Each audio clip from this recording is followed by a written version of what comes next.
Hello, this is Dr. Paul Cottrell, and I'm recording this on November 20th. Uh, the market has opened up. Right now, the S&P 500 is trading at about 5,870. The oil is trading at about 69.58.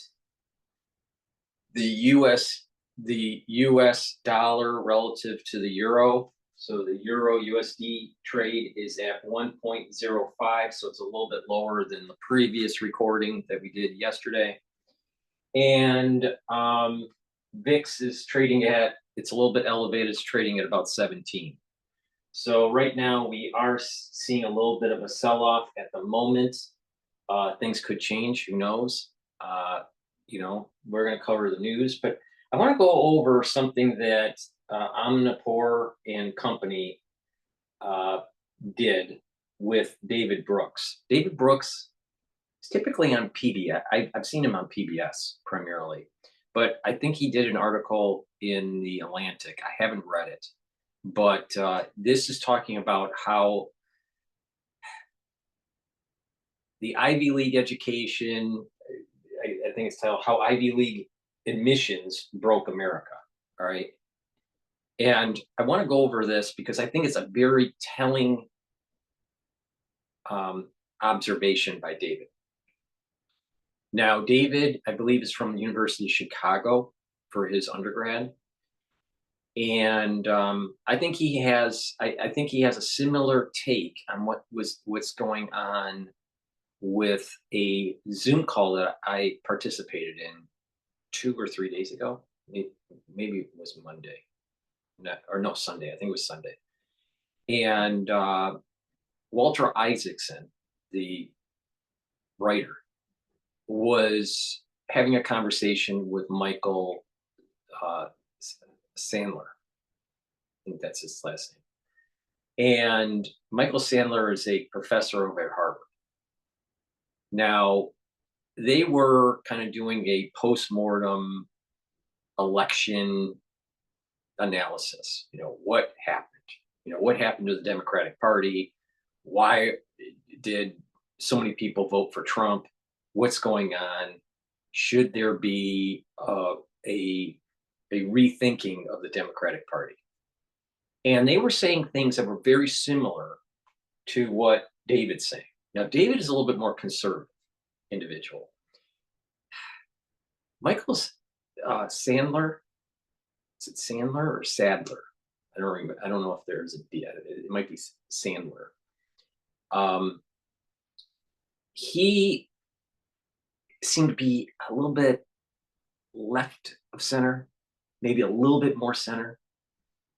Isaacson, I think, is a little bit more farther left, but he's not like AOC. He's definitely not a Republican. And he wrote a book about Elon Musk, but he doesn't even like Elon Musk. I guess they're having some sort of warfare with each other. But what is interesting is what Sandler was saying about how half of America is viewing the educated as elitists, and that they're breaking the system, right? Breaking America, not representing their values. Now, if you spin it the way I have been looking at it, all right, I've been saying it's about God, country, and family, not about education. It's about God, country, and family. I think people should be educated and get skills. And it's important to learn about history. Why? Because how are we going to learn where we're going if we don't know where we're from, right? So, learning history and having, some humanities in your education is important. Now, in the United States, most of that is in required courses in undergrad before you really start specializing in a particular discipline, right? So most people have to take X amount of coursework in humanities and in history and whatnot. And then you can do your specialty. I think most schools are like this, okay? So in college and in the university life, you do get exposed to quite a bit of humanities, but most people don't really care because it's not something that will translate into a job per se, right? I think it gives you some soft skills that allows you to do some critical thinking, but you can develop those soft skills of critical thinking with the discipline that you are focusing on too. But having a little bit of humanities in your academic career, if you want to call it a career, um, is important, right? And not just STEM. I think STEM is very important, but you got to build skills. And skills are in the humanities, in STEM, and also in making things. All right. I come from a background, Detroit, where automotive, you learn how to work on cars at a young age, you learn how to weld, you learn how to, build stuff and take stuff apart, learn how to paint, you learn how to, how to build a deck.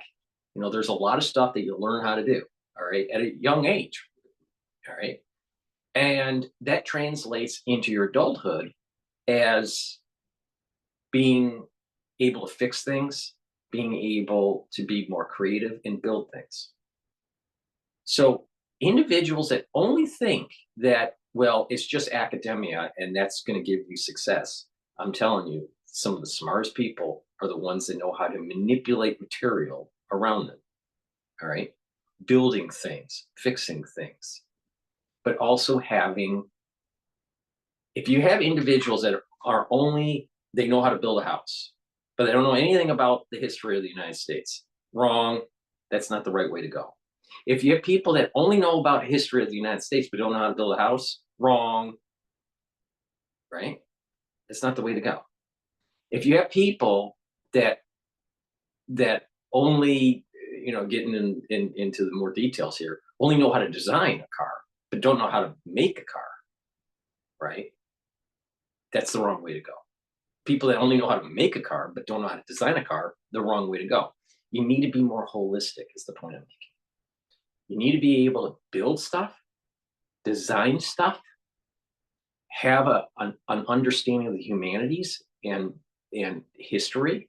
Now, history is a big topic, and you can kind of focus on a particular era, but having history as a core component of your education, formally or informally, and the sciences.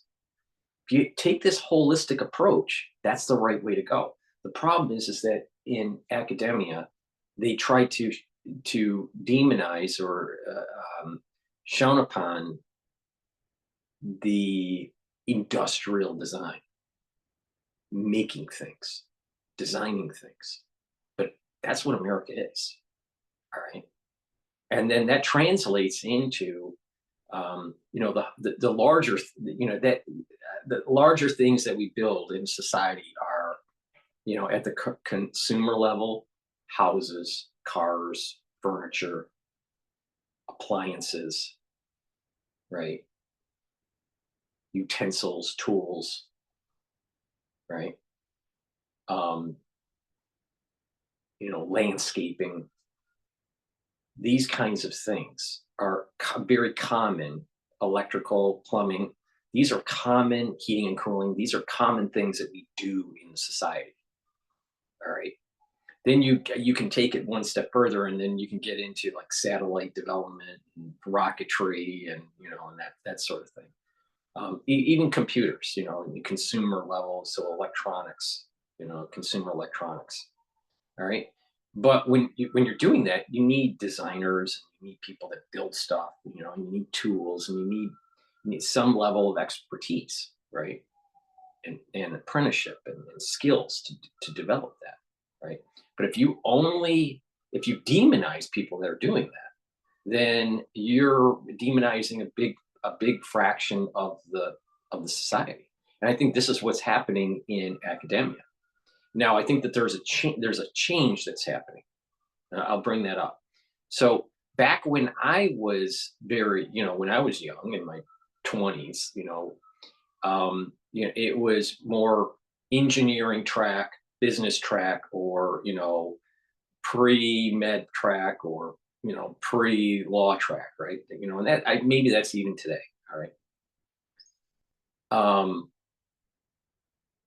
And the ones that are like more focused on the medicine or law, they kind of stayed away from knowing how to do something. Except in medicine, the ones that know how to do are like the orthopedic surgeons, know how to build stuff, know how to cut stuff, right? Or surgeons are more like engineers in a way. Um, so so the point I'm making is that when you're in school, you kind of like separate and you kind of demonize industrial design. You demonize manufacturing. And that in the 90s was a part. Finance was also a part of it, but a part of moving unwanted jobs overseas and moving the manufacturing overseas. So that's happening in the 90s. So you go through the 2000, 2010, 2020. So you have about 30 years or so of globalization where you have a big part of society that doesn't know how to do design, industrial design, and manufacturing. And I'll tell you, industrial design and manufacturing is where it's at when it comes to a productive society. You can't be a productive society with just a bunch of lawyers. You can't be a productive society with just medicine. You need industrial designers, all right, and you need manufacturers. So I think what's happening in the current landscape, the current zeitgeist, is you have an elite group that's still focused on this idea that manufacturing, industrial design, building stuff is kind of a lower class or an older world, and that we're a service world and we don't like getting our hands dirty, kind of thing. All right. Case in point, most people are, trying to get into these elite schools, and they want to, go into finance. They may get a STEM degree, let's say engineering. This is very common on Wall Street. They may get an engineering degree in, let's say, electrical engineering, right, or chemical engineering, and they actually work on Wall Street to manage a hedge fund or manage, some sort of portfolio. Portfolio management is not that complicated. Chemical engineering is complicated. All right. Anyone, having that skill set to do chemical engineering, but then only deploying your skills into portfolio management, yeah, they could be making more money doing that, but that's not really that more beneficial to the society. That chemical engineer doing chemical engineering is going to be more beneficial to the society. Managing the portfolio may be more beneficial to the individual because of the way the cost structures are, and the compensation package. So what's happening is that you have people that are smart that are going to these institutions, Ivy League and Ivy League Plus, and they're not really deploying their intellectual capital into making the society more productive. They're deploying their skill sets in managing a portfolio, right? And that's not really, that's not very, I don't know, I don't think it's that very productive. It's not that hard to manage a portfolio. I did it, all right? It's not that hard. So so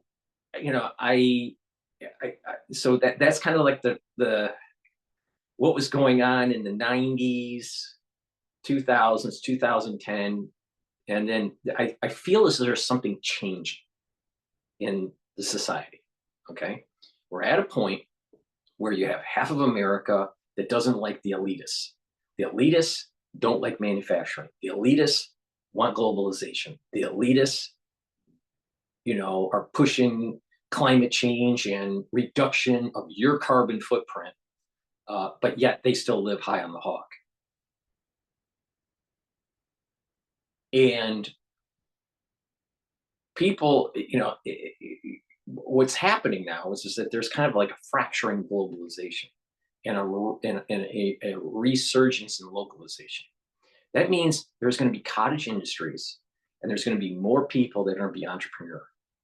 They're going to be more of an entrepreneur mindset, and they're going to start making stuff.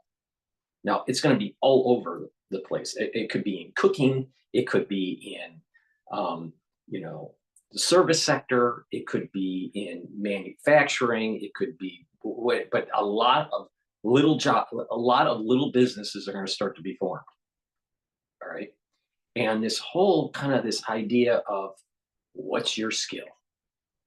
Now, if you watch some people that are into fashion, not so much fashion, but like design, like fashion design. All right. And I'm noticing this on some blogs, vlogs that are related to menswear. There are individuals that are in their 30s. Some of them are even there in their 20s that want to know how to make high quality shoes. Now, to make a shoe is complicated. There's a lot of steps. And to be able to not only just to make it, but when you're taking a design and getting that first run and then having to tweak it to make sure all the folds and all that is the way the design was intended. So there's a tweak to it. In mold making, you did a first run on a tool, and you would have to spot it. What's called spotting, and you'd have to tighten up to prevent flash from being formed on the parts. So there's a tightening aspect to it. There's a skill. All right, picking the right materials, how to cut it, procurement, all this stuff. People are getting in, and they just want to make shoes. They want to make high quality shoes. That's something back in the 90s, it was like, well, you go to an elite school and just go, well, I just need to have a spreadsheet to figure out how much it's going to cost, itemize it, and find a vendor that's overseas, and then to ship it, and then have a marketing strategy to get to my point of sale. But they miss that innovation of actually making the shoe and having, being close to the actual creation of the product.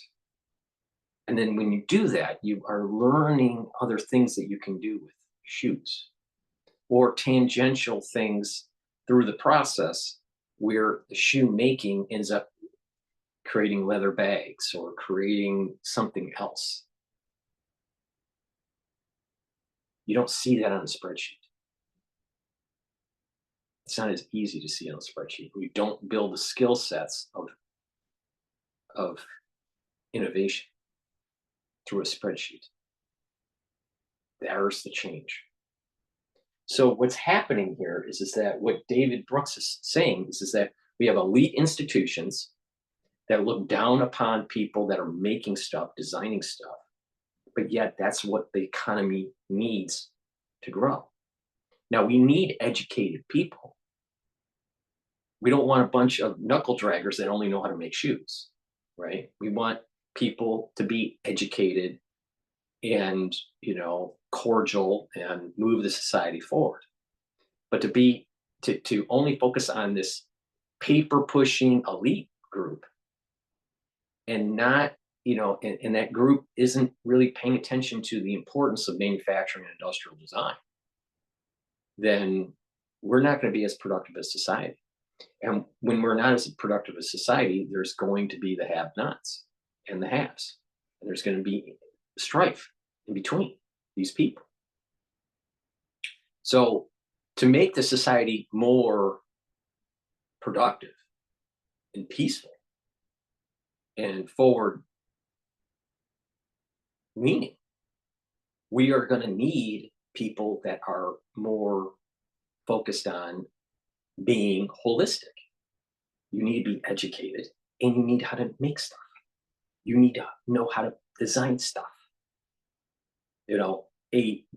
Let's say a physician only knowing how to diagnose a disease, but not having the bench experience to being able to further along treatment for that disease. That type of physician that doesn't have bench experience is not a very good physician.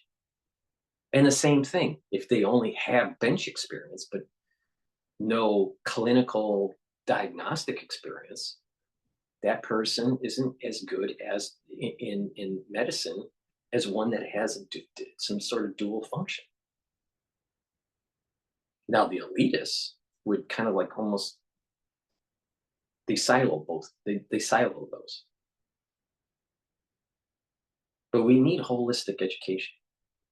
We need people that are competing in sports, so you learn how to be a team player. And also you're just fitter. You're just physically fitter. The society would be physically fitter because they're going into their 20s and the 30s with a lifestyle of fitness. So that people need to look at this holistically. Now, where the problem is right now is that the Ivy League and Ivy League Plus, the people that are coming out of that are focused on, they are getting more educated, and a lot of them are getting high positions in politics and in finance. And what happens is that there's kind of a positive feedback loop within those social circles where they pick individuals that are from the same ilk, and and and then it's self-feeding. So they go to the same schools, their children go to the same schools, and and then the kid does the same thing that daddy did and work on Wall Street, right? But that's not making society as productive. We need people that know how to make things and design things. Design, industrial design is really important. But understanding finance, understanding economics is important too, because that's kind of the pulse of society.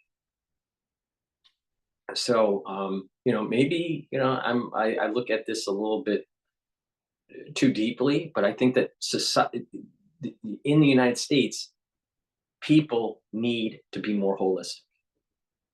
Not just the humanities, not just STEM, not just paper pushing, but also manufacturing. Not just manufacturing, though. There is people that are saying that there are people that are just not educated that are in manufacturing. That's true, but there are people that are educated that are in manufacturing and industrial design. They're maybe even smarter than the ones that are just the paper pushers. Highly probable. All right. So the way forward is for kids to realize, be holistic. But there is this divide in the United States at this moment in time between the have and the have-nots, the elitists and the non-elitists. And this was part of that 50-50 split in America, where you have the Democratic Party that represents now the wine and cheese elitist, and you have the Republican Party that is representing a non-paper pushing America. Now, where some of these individuals get it wrong is they think that it's just the uneducated or primarily the uneducated that voted Republican. I don't believe that for a second. Like David Brooks, he has 1 degree, right? So my education is almost 5 times more than David Brooks. I voted for Trump 3 times. I'm highly educated. Not only that, highly experienced in multiple fields that are very hard. So, and he's a journalist. Now, being an engineer, I'm sure is a little bit harder than being a journalist. All right. Studying HIV is a little harder than being a journalist. All right. So it's really important to understand that. Highly educated people did vote for Trump and support Trump. That doesn't mean that Trump is all perfect. He's not. The thing is that to make America better, We need to look at this holistically. And there is an elitist situation that's happening, and it's not going to be fixed right away. But I believe that America's moving in the direction that the next 250 years is going to be very, very prosperous. It's going to be bumpy. There's going to be bumpy roads, just like we had the last 250 years. But we're moving on a journey that is profound, profound. We're living in a time that's very, very interesting and energetic. And if you are truly listening to what I'm saying, and you look at life in a holistic manner, where you're looking at the humanities and STEM, and understanding, and not just pontificating, but understanding what's going on in the society, and being able to manipulate the material of the world and make stuff, that's going to move the economy forward, and that's going to build businesses. That's going to allow our GDP to grow and to be able to be more prosperous, and to be able to afford some of the things that are really important, like supporting our veterans, so in our elderly, but there is this elitist thing that's happening, and it can be corrected. It can be corrected. All right, and that's not to demonize industrial design and manufacturing, because that's the backbone of America. That's the backbone of America. So before we start with David Brooks on his, and I agree with a lot of stuff that he's saying on his assessment here, but I think that we need to look at this thing holistically. If you educate the youth holistically, starting in grade schools and into college, we're going to have a very prosperous future. Instead of thinking, demonizing design engineering and manufacturing. Don't demonize that, because that's the backbone of America. But before I do that, please go to my store, the-studio-reykjavik.com, and help support my work. You can help support my work by donating on my website, the-studio-reykjavik.com. I have thousands of videos for free, but it's through your donations and your paid membership on Patreon that helps this channel. So please, if you could, please donate. You can donate through Stripe, PayPal, or Buy Me a Coffee, or be a paid member on my Patreon channel. All the links are in the description of this video. You can donate Stripe, PayPal, Buy Me a Coffee on my website on the homepage at the very bottom, the-studio-reykjavik.com. Make sure you subscribe to all my channels. I have 4 channels on YouTube. I have Brighteon, Bitchute, and Rumble. Make sure you subscribe to all those channels. I do get strikes periodically on YouTube, but I continue to do my premieres to try to get your feedback, in the chat. All right, and I think that's important. Now, and then I also have products. I have different products in my store. I have ebooks. I have 8 ebooks. I have classes on pulmonology and immunology, so you can learn about those subjects for very low cost, only $50. And I have great supplements, very high quality supplements. And to help support my work and to help support your health, get those supplements from my store. I tell you how to stack it. I tell you how I take these supplements and how to slow down the aging process and to improve my immune system and improve my health. And if you follow my lead, you could see similar results, because a lot can be learned from preventative medicine. A lot can be learned from people that have been doing these anti-aging and longevity protocols. I've been taking antioxidants and being very vigilant with supplements since I was 16 years old. I'm a lot older than 16 years old now, all right? But there's been a compound effect with tweaking these stacks and tweaking, what type of supplements to take. And so I inform you what I do, and I give you very high quality supplements on my store. So please go to my store, help support my work, and help support your health and follow my protocols. Some of the things that you can get on my store are very high quality deodorants. A lot of people think, well, just get a Procter and Gamble, deodorant. No, you want to get something that is natural. All right. I have natural deodorant here. This is a citrus version, and this one here is peppermint, lavender, and tea tree. I partnered up with Rainbow Herbals, who makes these. These are made from essential oils from the Himalayas, very high quality ingredients. It's a deodorant for males and females. Use it every day, but it also helps to detoxify your body. So it's a dual purpose. I believe in providing dual purpose products. In addition, this has no aluminum in it and no baking soda in it. So please go to my store, the-studio-reykjavik.com. Get these very high quality deodorants for males and for females. Get a couple bars for your household. Help support my work and help support your health. Detoxify your body and get a very high quality deodorant in citrus and in peppermint, lavender, and tea tree. All right, so let's play how the Ivy League admissions broke America. All right, it's a real thing. What's happening here?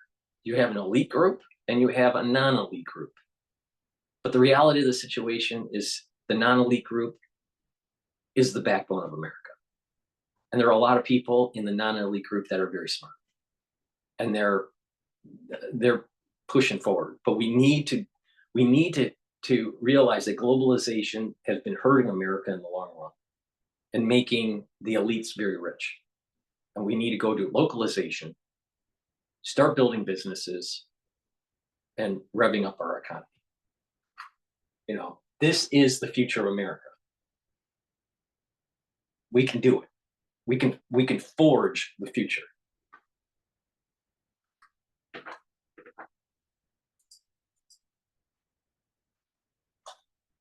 Has highlighted a distrust in American institutions. Many working class voters opted to vote Republican due to the reputation of Democrats being the party for the educated elite.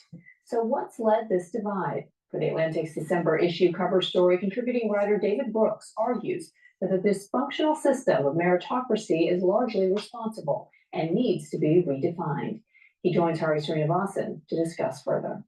Yeah, thanks, David Brooks. Thanks so much for joining us. Your recent cover story in the Atlantic dives into how essentially we have created a system of meritocracy that isn't working. It's created a diploma divide in America.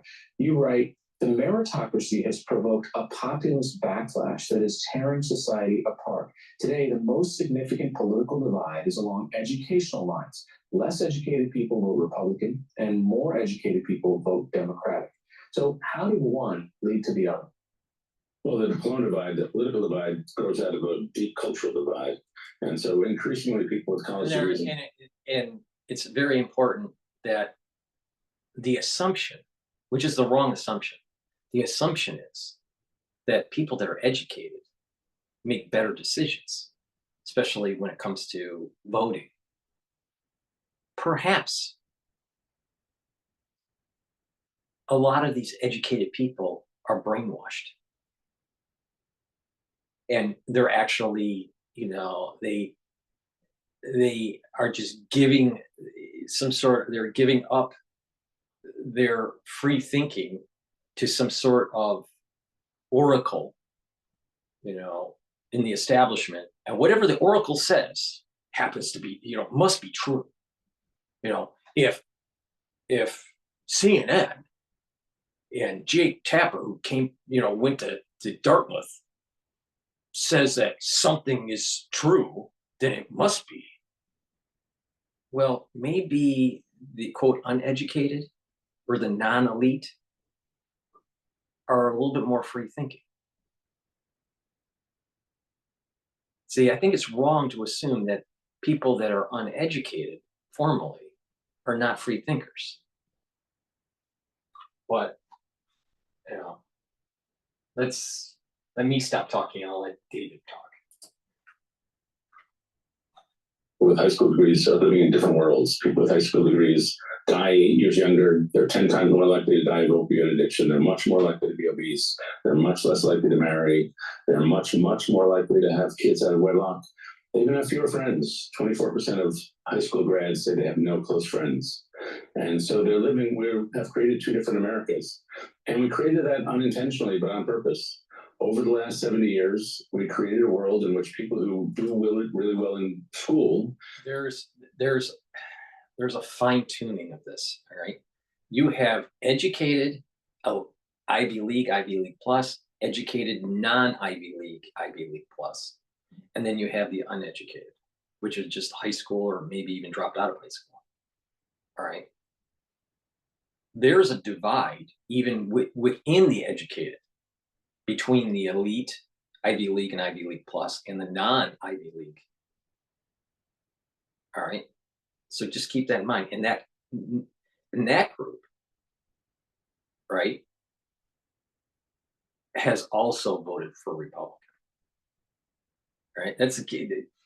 He's right at this moment in time, he's only focusing on the high school or high school dropout.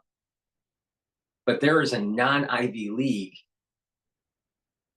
group that has discontent on the government. That's highly educated. To go to fancy colleges, marry each other, invest heavily in their kids. They get to go to fancy colleges. They move to the same 10 or 12 cities, Austin, San Francisco, Washington, and they've created an inherited caste structure. And 50% of America takes a look at this and says, you educated elites, you have too much power. And by the way, you're not all that competent. So we're going to revolt. And that's what Donald Trump is all about. You know, you kind of go back into the history of the Harvard president almost 100 years ago. How does that translate into this situation that you're describing? Yeah, the guy's name was James Conant, and he inherited a situation, which was getting into Harvard was super easy if your dad went to Harvard. Harvard and Princeton and Yale and schools like that were for the Protestant establishment. And so the ideal in those days was to be a well-bred man. And you didn't want to study hard. Academics were not important, but you had to be socially polished. And he decided that's ridiculous. We can't enter the 20th century governed by the dim-witted children of Mayflower families. We need a new kind of elite. And he had great faith in the power of IQ tests and in the power of GPA, getting really good grades. So he said, we're going to pluck all the smart kids from all across America. We'll bring them to places like Harvard, Yale, Princeton, and they'll run the society really well. Now, there's a backstory on this. All right. This is happening in the 1930s. But the thing is that it was still pretty easy to get into these schools because of legacy, going all the way into the 1980s. All right. I mean, I'm not sure when Kushner went to Harvard. I think it was the 90s. But Kushner's father paid for Jared Kushner, to go to Harvard. I mean, at the tune of $2.5 million. It still happens. All right. The point I'm making is that even though there was a push to try to be more meritocratic in the 1930s and onward, from 1930s to all the way to the 1980s, it was relatively easy to get into the Ivy League compared to today. The average person that got into the Ivy League during that time period, if they applied to today's standards, they wouldn't be able to get in. More than half of the alumni would not have been able to get in. The same thing with medicine. It was easier to get into medicine before 1995. A lot harder to get into medicine now. It was easier. Like you listen to doctors like like Malone or Penny or or even McCall, pre-genomic doctors that went to medical school in the 80s or 90s. All right, most of them wouldn't be able to get into medicine today. So when you look at these doctors, all right, they that are older. And yet experience is important, but a pre-genomic doctor, before the genome was mapped, they don't have the molecular biology experience. They don't have the immunology experience, because all that was post genomic revolution. So the bar for these, the bar to get into law school, good law schools, much harder. The bar to get into, elite institutions, Ivy League and Ivy League plus, much harder now than it was 20 years ago. Same thing in medicine. Everything, the bar is just so much harder to get in. So, there's more assessment tests, there's higher scores, higher GPAs. So it creates a lot of stress for these kids. So what happens is these kids are honed at a young age to try to be good test takers, but they don't know how to build stuff. They don't know how to design stuff. They don't have the creativity. Mark my words, I've seen this whole arc through these different generations, because I, have had multiple degrees, and I've interfaced with these different generations, going from Gen X all the way to millennials. And I'm telling you, the younger generation, they're not as creative. They don't know how to build. They don't know how to design. They're focused on testing. They're only focused on testing. So when you're giving them a new problem that they have to figure it out, it's not in the book, they fail.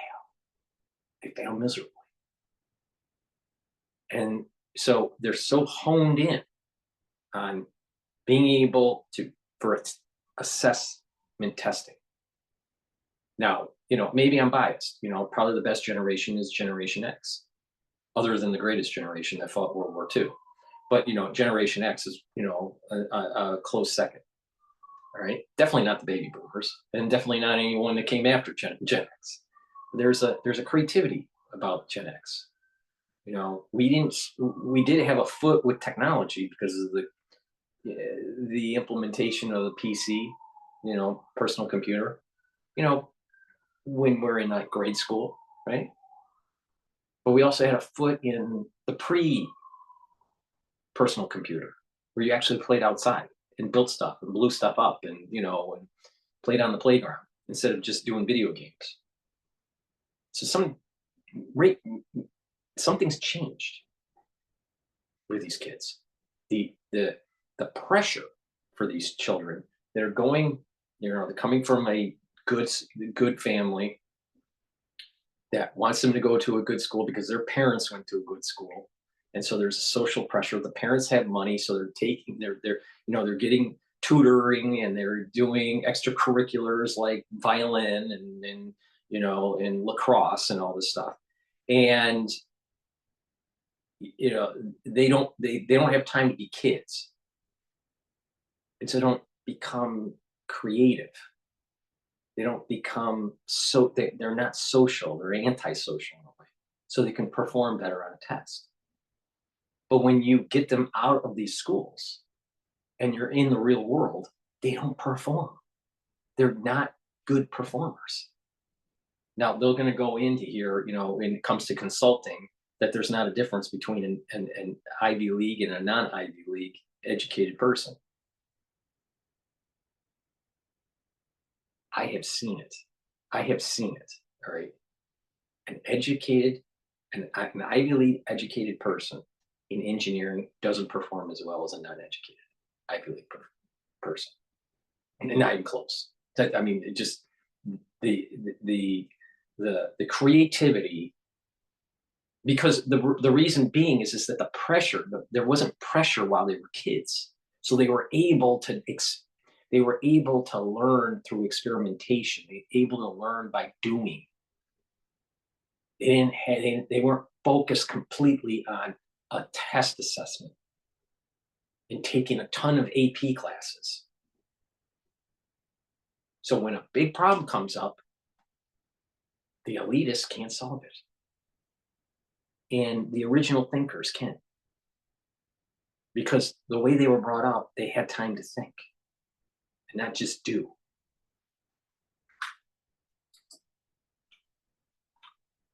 Apparently, he was creating a new elite. The problem with his vision was that rich families learned to game the system. And the second problem with his system is he didn't have the right definition of human ability.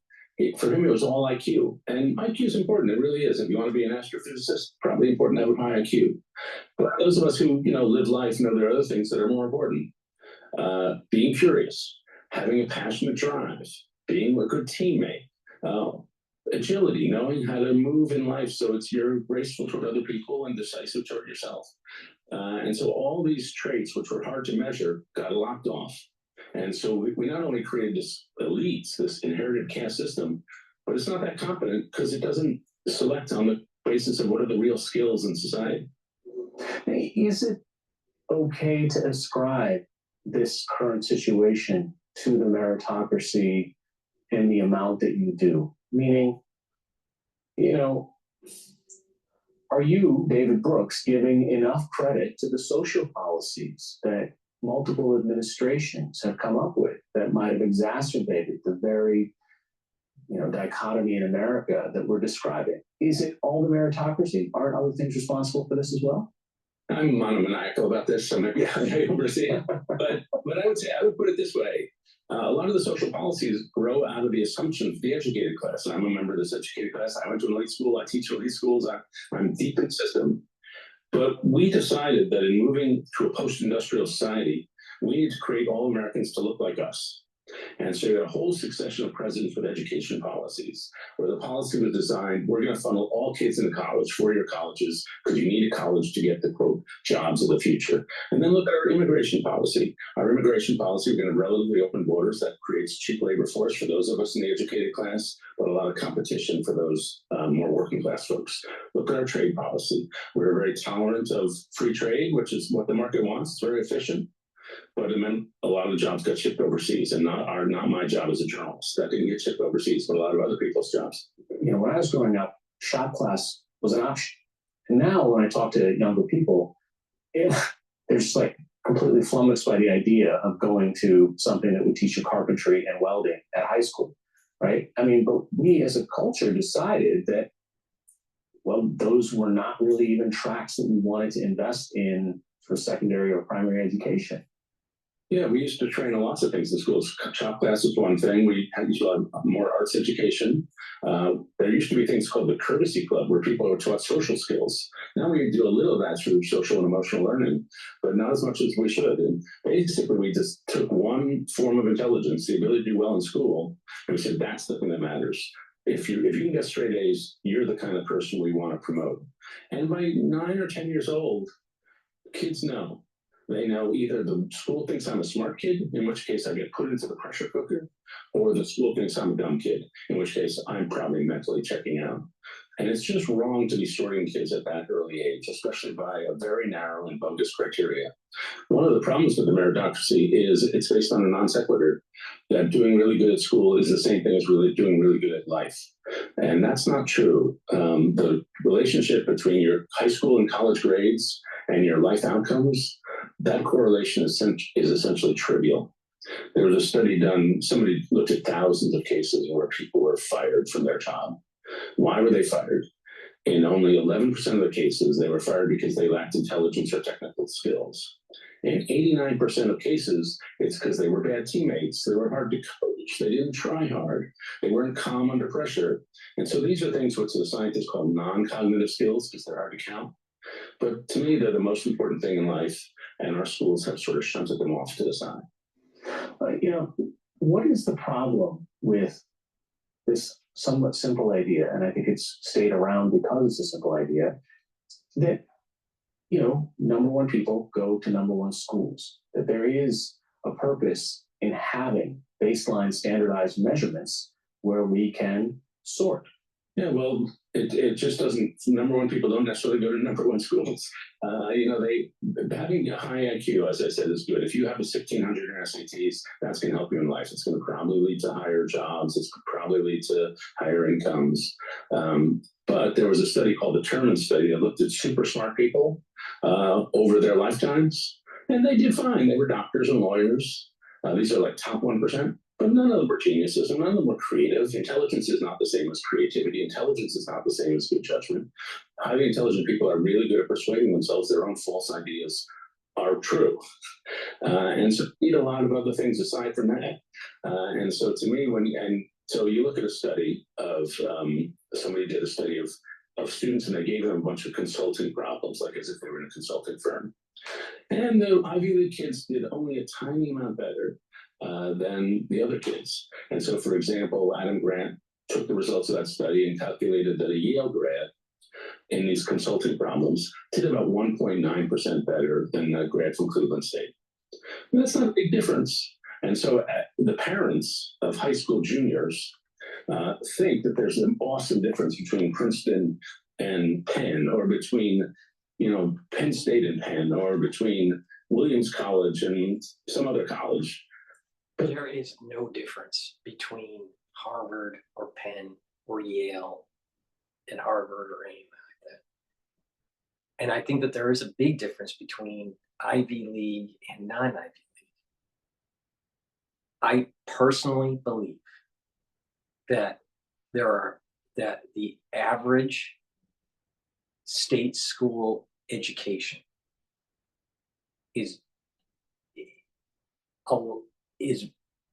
a higher indicator of being a more successful person than being at the Ivy League. It's a canard to think otherwise.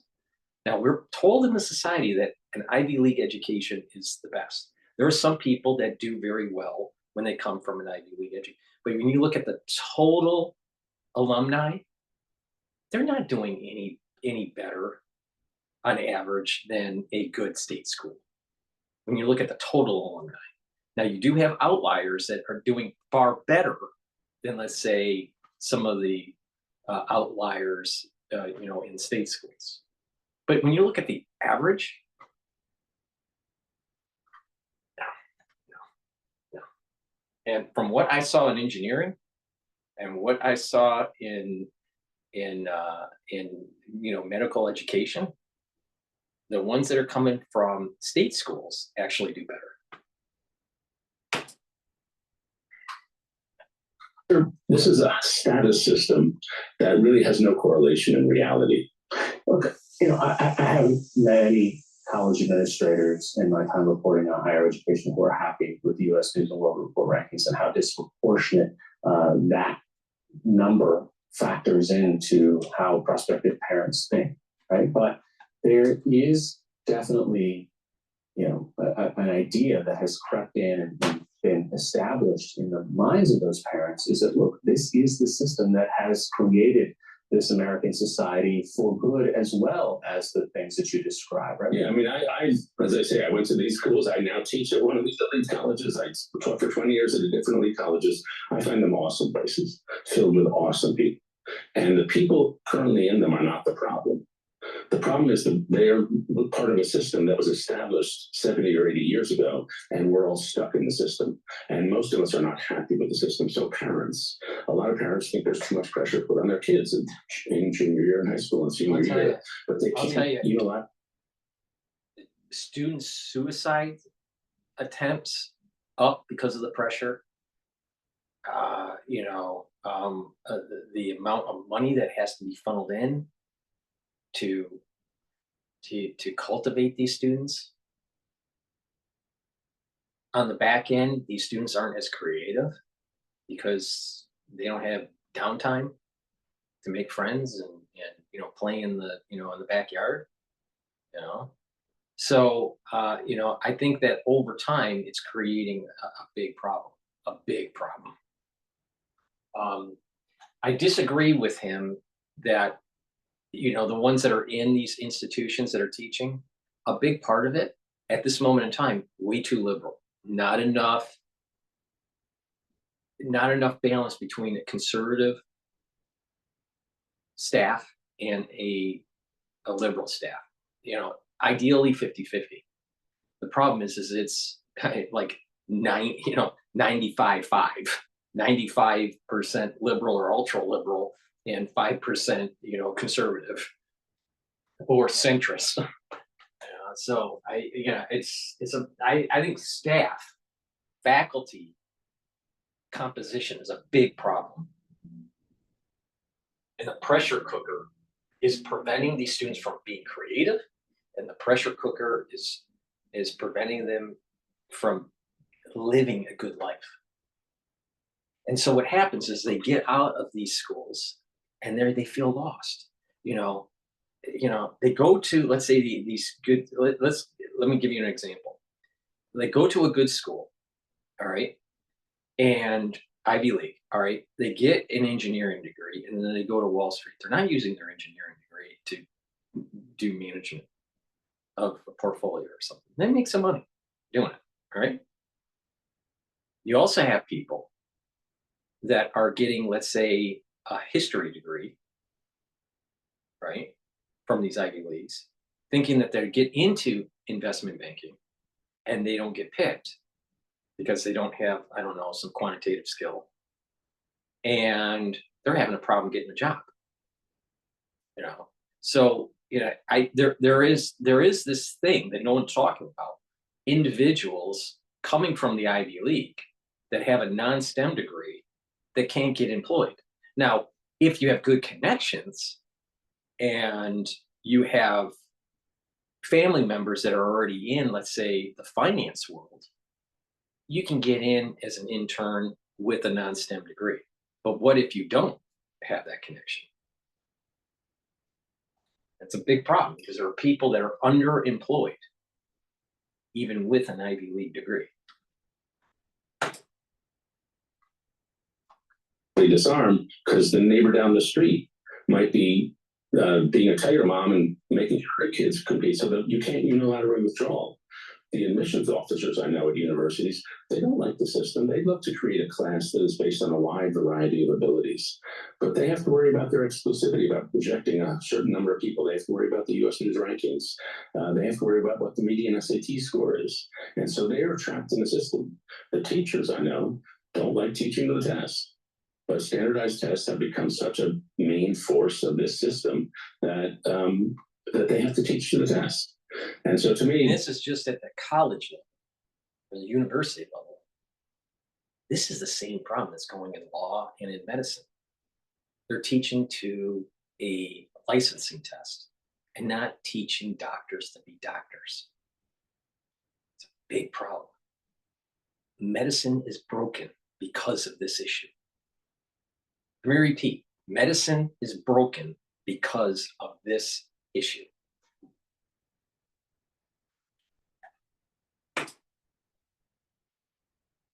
Only way we're going to fix the meritocracy is change the definition of merit. Okay, let's just take David Brooks's idea, run its course here.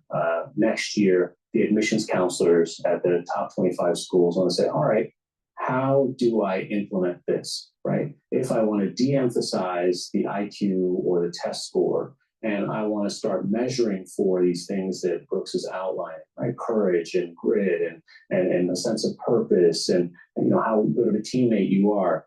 So how do we start to think about restructuring the system and measuring appropriately? Yeah, first we need to make schools not the sorting system on society. You can't tell a person's potential at age 18. You just can't. And so you're creating a bogus system. The second thing is one of the problems is our high schools and elementary schools and middle schools oriented themselves to feed into this system where grades, AP tests, and SATs are really what matter primarily. But some schools have ways of doing education that's different. And one of the models I described, and they're all out there, and I find most teachers I talk to love these models. They'd love to transfer to this kind of model. So for example, one kind of this model is called project-based education. There are no grades. There are no class periods. You're part of a team, and you're given a big project to work on. So there's a school called High Tech High, which I happened to recently see a documentary about. And some of the students there were in a team, and they had to analyze, why do civilizations decline? And then not only had to analyze it, they had to build this big wooden gizmo with levers and ears and charts with all the different factors that feed into civilizational decline. So they were thinking about a problem together. They were working with their hands on something together. And they were producing a product. And that's more like life. And so when That's what I'm talking about. That is exactly what I'm talking about. The design, engineering, the industrial design, the manufacturing, the building of things, the thinking of problems with understanding of certain disciplines, like, economics or history or whatever, right? Science, right? But solving in the real world. Now, in MBA school, we do this in case study. Like you do a case study and you look at the problem and you look at it from all these different silos, the financial silo, the marketing silo, right? The management silo, right? And when you look at all these different disciplines, operational management and all this stuff, manufacturing and quality control and all these things, you learn a lot more. Like, for example, in MBA school, we were given problems like how to improve the wine industry in Australia. So you'd have to learn the history of wine. You'd have to learn the history of what's going on in Australia, the price points, the different marketing strategies, the supply chain and all this stuff, right? You learn a lot, right? Instead of just learning, one particular silo. So this case study concept that's coming out of MBA needs to go to a lower level at the undergrad and maybe even high school level, where these kids are more creative. Don't stop training students to take a test, because it's actually making these students not good in the real world. It's great to be able to filter them when they're all applying to the same school. But even the ones that score high on these tests don't do very well in terms of problem solving.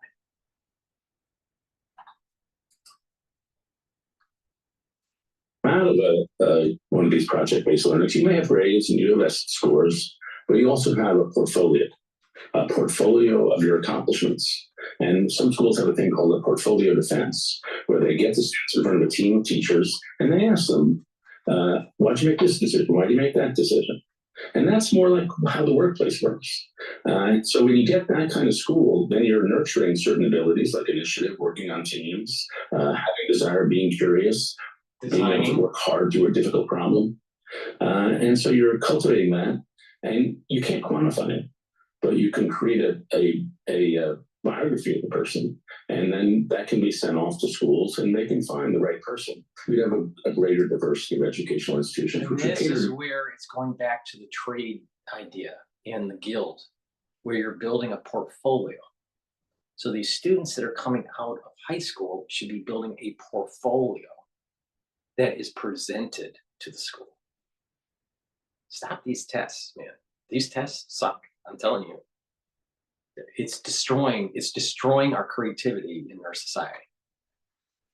And what it does is it creates an industry, the prep test industry, which is just for medicine, it's multi-millions of dollars.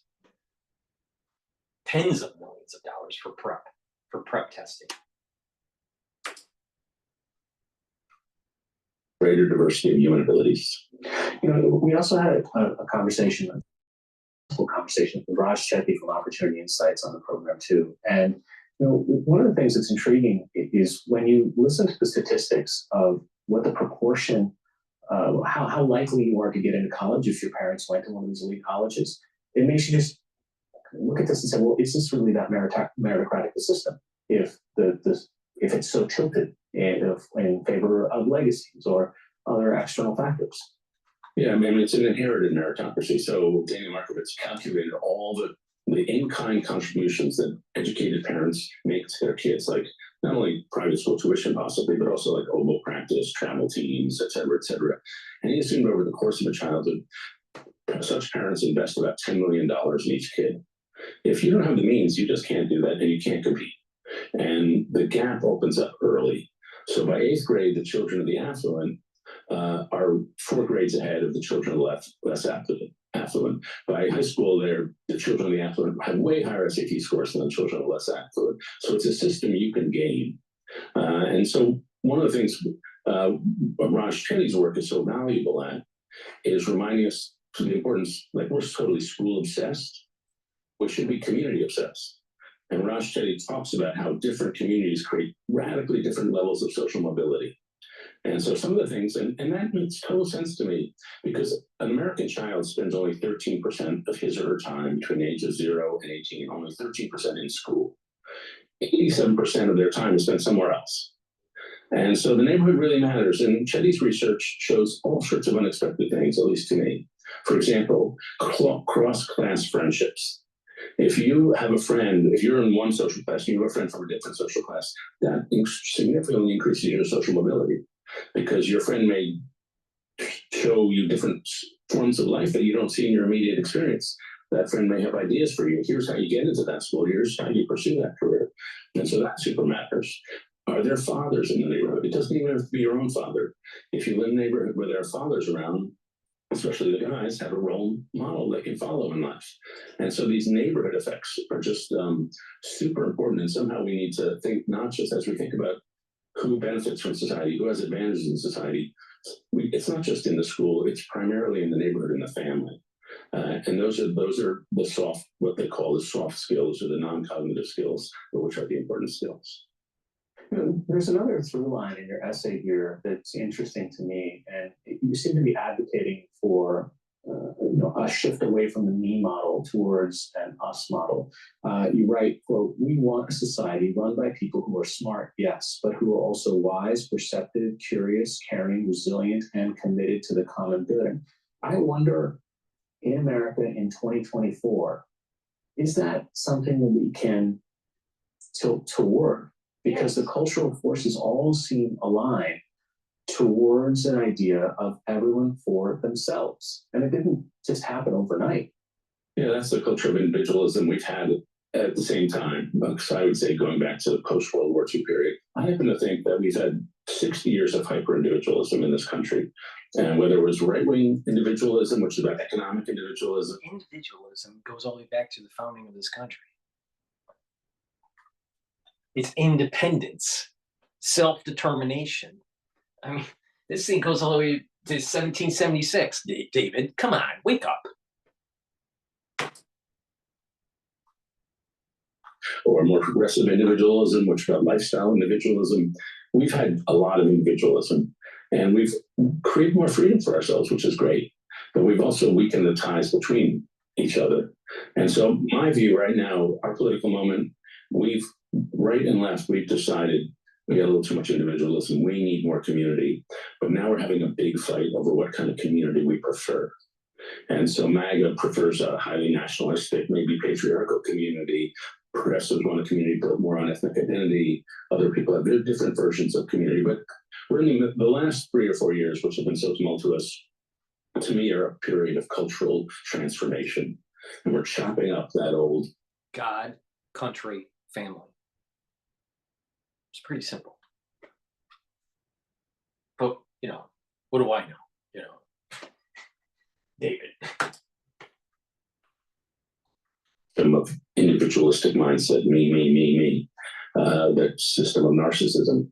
And we're in a very messy way trying to move our way toward a different kind of communal culture. And we're searching for what kind of community can we build. You know what's amazing? There's so many people that are in mainstream media that are writing essays, part of the New York Times, they're on CNN. They come from very good schools. A lot of them come from Ivy League or Ivy League Plus.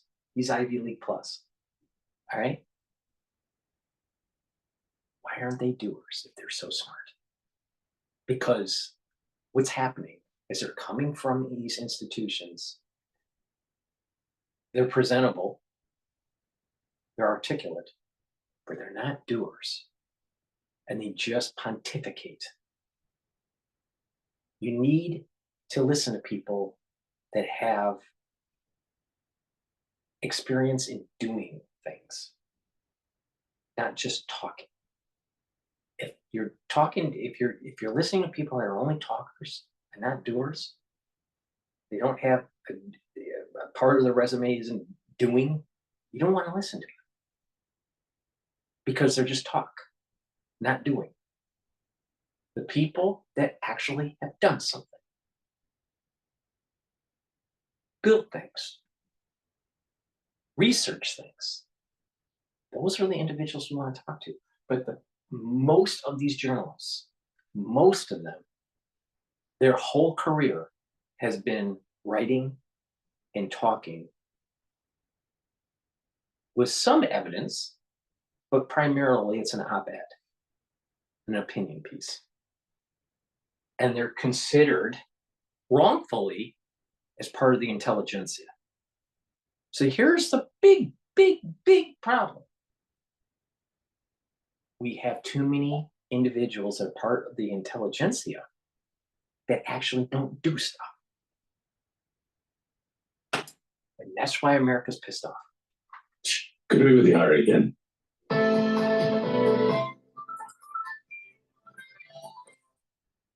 All right. So that was David's take on how Ivy League admissions broke America.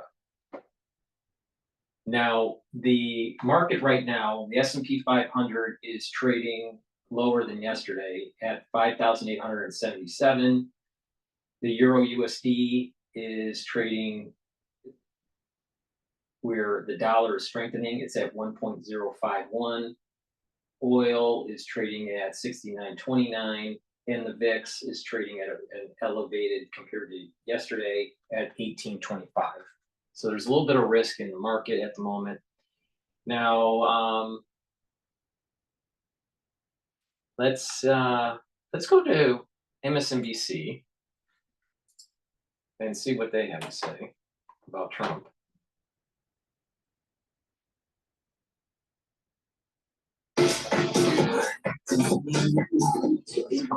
Still dancing back there. Yeah, but you've been doing that for hours now. And anyways, I got you these boots on Google. Great deal. But you're wearing them. Yeah, I thought we could share.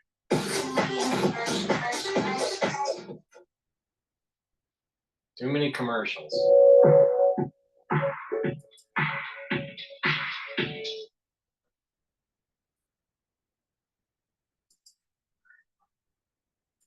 All right, before we go to MSNBC, please go to my store, the-studio-reykjavik.com, and get the 4 different versions of the structural nano silver soap that I have. I have charcoal tea tree in stock, oatmeal spice, peppermint, and lemongrass. So please go to my store, get these high quality soaps. They're made from structural nano silver. Get a couple bars for your household, help support my work, and help support your health.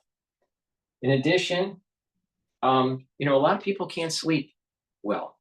And if you're chronically sleep deprived, you can get early onset dementia, you'll have less energy, you're gonna have more toxins building up in your central nervous system and in your other tissues, and you're not gonna be consolidating memory.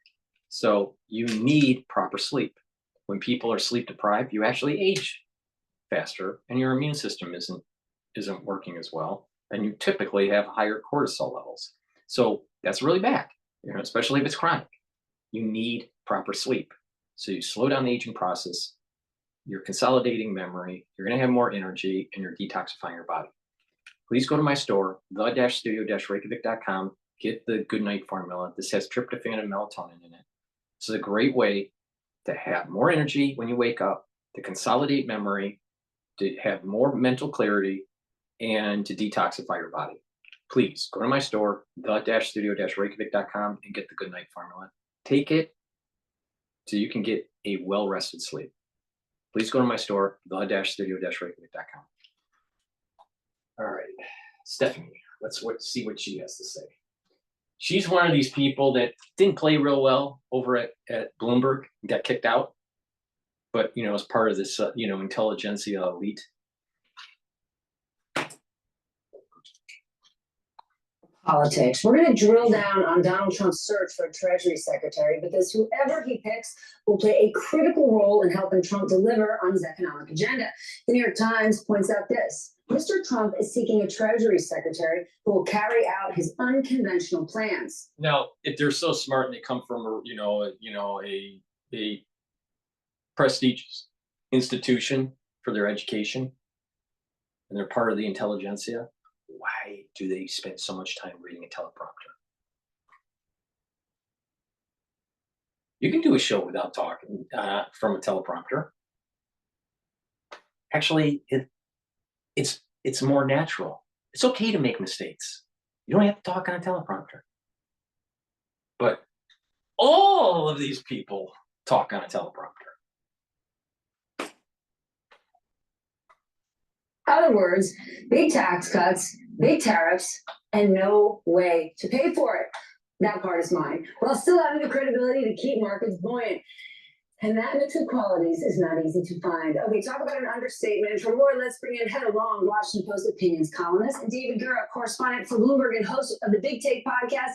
He joins us from Rio, Brazil right now, where he's there for the G20. But David, let's start with these Treasury Secretary picks. Right now, the frontrunners appear to be hedge fund manager Scott Bessent, investor Mark Rowan, the guy's the CEO of Apollo, huge business guy, and former Fed board member Kevin Warsh, who's basically a Ben Bernanke deputy.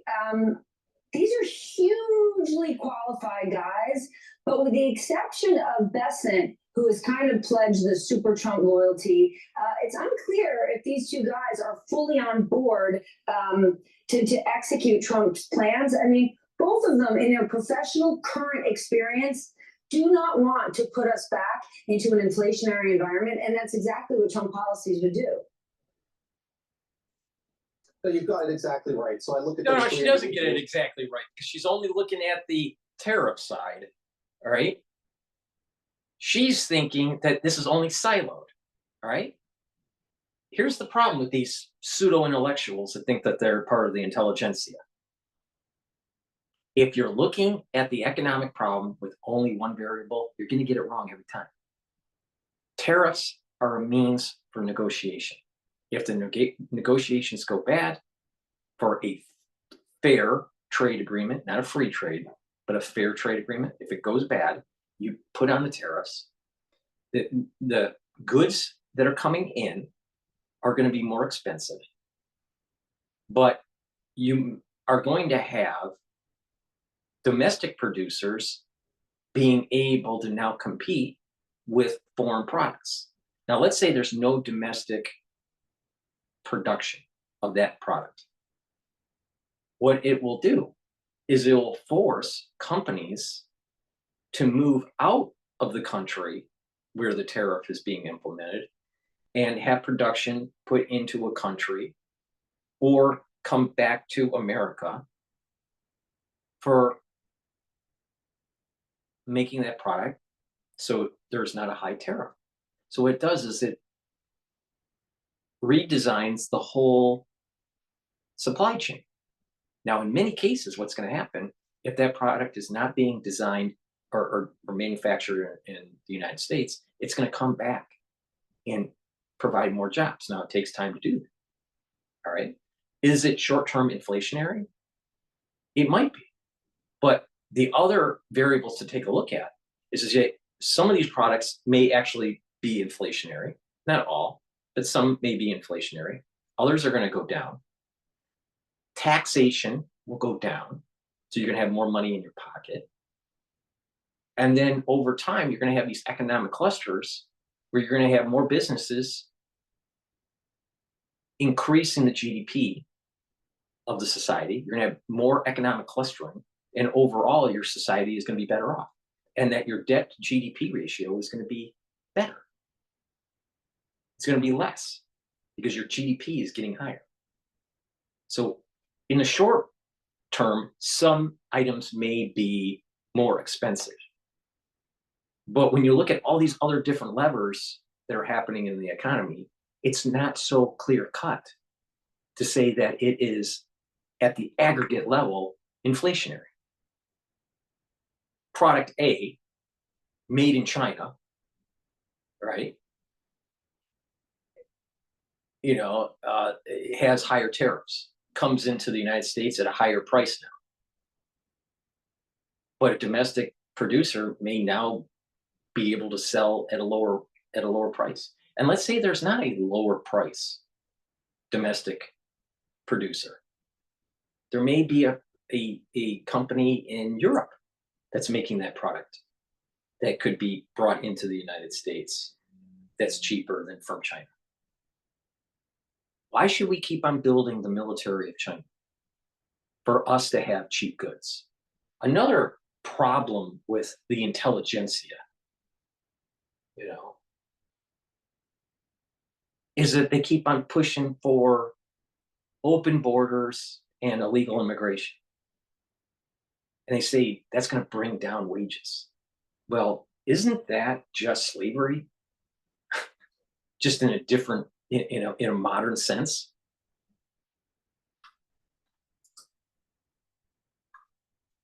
Billionaires.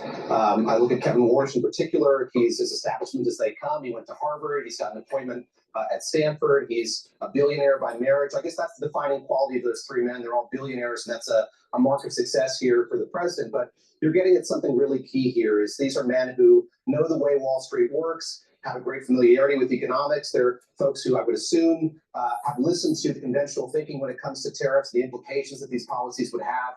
And first of all, the Treasury Secretary has nothing to do with the tariffs. The President of the United States can unilaterally just say the tariffs are happening. The Treasury Secretary may give some advice, but what the Treasury Secretary is more, focused on is bond issuance and currency, which is also collaborated with the Federal Reserve. There's a tight fit between the Treasury Department and the Federal Reserve. And if you're worried about inflation, Stephanie, the pseudo-intellectual, perhaps we should stop issuing so much debt, issuing so many bonds. Perhaps we need to truncate the inefficient spending that's going on in government. And when we do that, that would be deflationary, not inflationary. But, what do I know, Stephanie?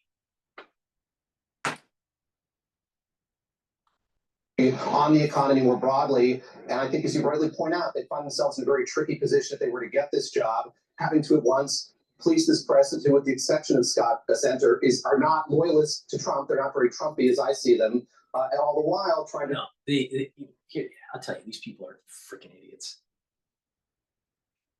The establishment wants this. Cheap goods imported into the country so you keep on issuing bonds, create more debt. Trump's saying the opposite. All right?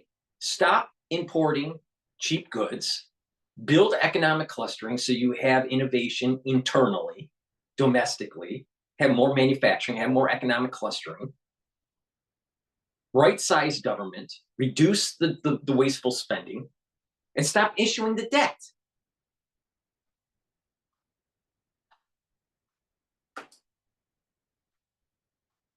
Still confidence in the markets that both they know what they're doing as they proceed in this job, and the president does as well. So I think it would be a really tricky moment for them to be in. And I look at this other individual who's also in the running, Bill Hagerty, the senator from Tennessee. I don't see him as a likely candidate for this job, but I see the president-elect trying to find somebody who pleases both sides and how tricky that is for him going forward here. Heather, our national debt is already $36 trillion. Inflation is a problem. It has been one of the biggest problems that President Biden has faced, and obviously VP Harris did in the election. How tough a job are any of these men walking into, given what policies Trump wants to put forward, and that inflation is already a problem? It is. And I think what we're seeing here in the last 24 hours is one of the few things that still intimidates Trump is the markets. Why are we having this horse race for Treasury Secretary? Because he's a little nervous, right? He saw the big surge in the stock market after the election. He loved it. But last week it tapered off as people are starting to look again at his agenda and get worried that it is inflationary, that it is going to run up the debt. And you and I know that we especially saw a freak out in the bond market, which is really kind of curbing a little bit of what's going on here. See, So they're even if we saying, can get all the pseudo-intellectuals are saying this. Trump's policies are going to increase the debt, and it's going to be inflationary. The inflation is going to come from tariffs. I already said that that could be short term, but in the long run, the United States is going to be more efficient and higher and have better economic clustering by having the tariffs. So you have the inflation problem short term with the tariffs, but then you have all this debt, right, from the government. Well, cut this overspending. What's wrong with that? What's wrong with stopping the overspending? Now they're going to say, well, the debt is going to increase because you're going to be cutting taxes. But the thing is by cutting taxes, more people are probably going to spend more, and some people are going to save, and some people are going to make businesses. So in the midterm, it's actually going to make the society more prosperous, not less prosperous. So what they're basically saying is, have your taxes increase and keep importing cheap goods and build up the military for China. That's their policy.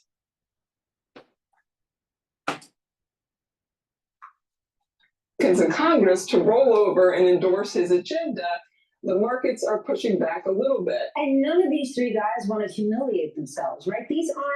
We're not talking, JV guys who are dying to have their name in the spotlight. Like, yes, they want this superpower, and I'm sure they're drawn into it, but they will be humiliated in their personal lives, in their professional lives, if they end up flat on their face. I think you're right, but I would say one thing. Mark Rowan, keep an eye on him. He and his wife donated over $1 million to Trump's 2020 campaign.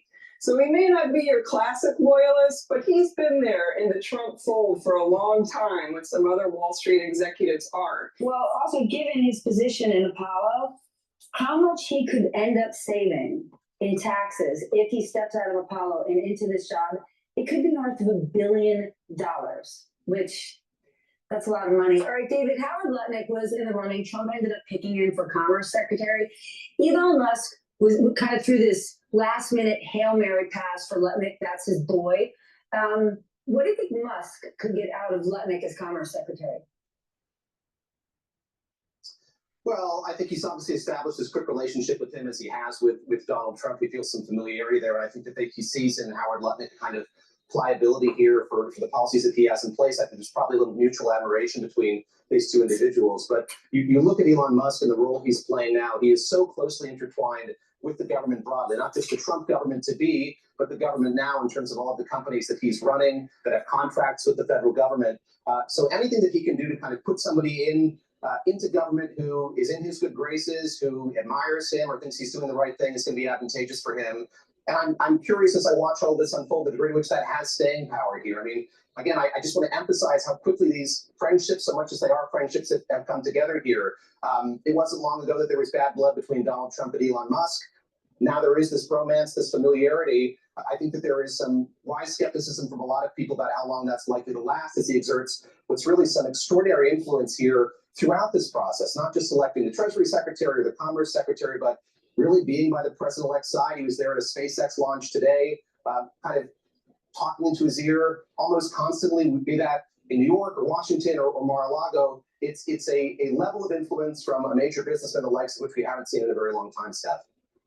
Heather, a crypto CEO might end up with a position in this administration, and people who don't know crypto, who aren't invested in it, are suddenly watching it fly. Should there be a concern for people? I mean, this is a currently wildly unregulated space where there could be some wrongdoing in there, as a safe way to put it. Yeah, this is definitely going to be a friendly crypto administration, and we're already starting to see that line up in a number of different roles. Howard Lutnick at Commerce being the latest one, who's obviously been very supportive of Tether, among other crypto.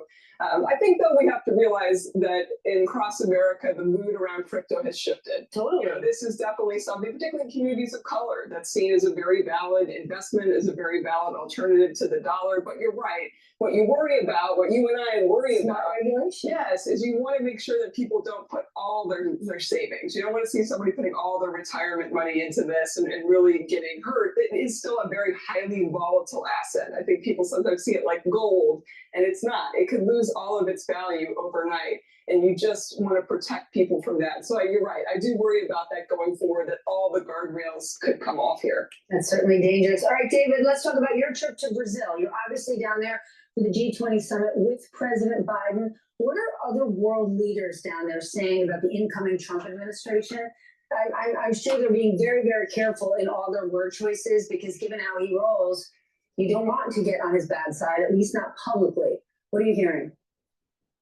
Yeah, they're being pretty circumspect about it. I think what's interesting is several of these G20 members have been through this before. So it's not like back in 2016 when Barack Obama was heading out of office and there was a lot of uncertainty about how Donald Trump would govern, what he would be like as a president. Many of these leaders know how he governs and what he's like. So that element of uncertainty is gone here. But we saw today this news overnight about what's happened in Ukraine, how that's been ratcheted up. And they're kind of looking at one another, trying to figure out what the path forward is going to be in that conflict, for geopolitics more broadly, for the global economy. And all the while, there's this huge variable. We've seen a very diminished Joe Biden here in Rio de Janeiro, not having a whole lot of meetings one-on-one with other leaders as he kind of tries to solidify his legacy and lay some foundation for policies to continue to the next president. But he is not the major player here. Everyone is looking north to Mar-a-Lago, to South Florida, to the president-elect, and just not knowing exactly what he's going to do, if the bluster that we've heard on the campaign trail and the transition thus far is going to translate into actual policy, and what's likely to happen on January 20th. So I think you have a lot of leaders who are at once confused, uncertain about what's going to happen policy-wise when Donald Trump comes into office, and also just trying to make overtures toward him as much as they can. Javier Milei of Argentina, for instance, going to Mar-a-Lago to pay his respects to the president-elect. I think we're going to see a lot more of that as leaders try to find whatever inroads they can here to Donald Trump and try to get into his good graces as he becomes president once again, Steph. Stephanie, I never really liked her, even when she was at Bloomberg. Please go to my store, the-studio-reykjavik.com, and get the C60. I have it in MCT coconut oil, avocado oil, and also in extra virgin olive oil. This is a very strong antioxidant. How it works is it's a buckyball. It's a molecule that has 60 carbons, and it soaks up free radicals. Very potent. Take a teaspoon a day. Take it every day. Take it on an empty stomach for better absorption. If you work out, take it before your workout. You'll notice that your recovery time is quicker. In addition, you do this every day, you're going to have this compound effect. You're going to start seeing your tissues performing better, your endocrine system performing better, your immune system performing better.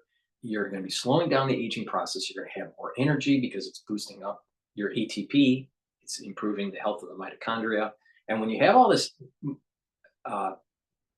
when you're soaking up these free radicals and you're having more ATP, your systems, your body systems will just perform better. The tissues will perform better. In addition, your neurons will perform better because you're soaking up the free radicals that are building up in the neurons, but also you're helping the mitochondria. You need a lot of mitochondria in your neurons to create the ATP to produce these neurotransmitters. So please go to my store, the-studio-reykjavik.com, soak up those free radicals, slow down the aging process, have more vitality, and improve the different systems in your body. So please go and get the C60. I have it in MCT coconut oil, avocado oil, and extra virgin olive oil. Take a teaspoon a day. This is also great to give to your pets, right? Your cat or your dog. And with that, just use half or a full dropper. All right, depending on the size of your pet. So please go to my store, soak up free radicals. This works for humans and for pets. All right, so please go to my store, the-studio-reykjavik.com. All right, now we're gonna go to CNN, and they're gonna be talking about Matt Gaetz and all his problems. Gaetz, the former congressman, is going to the Senate to try to lobby senators on his own behalf. Donald Trump wants him to be the next attorney general.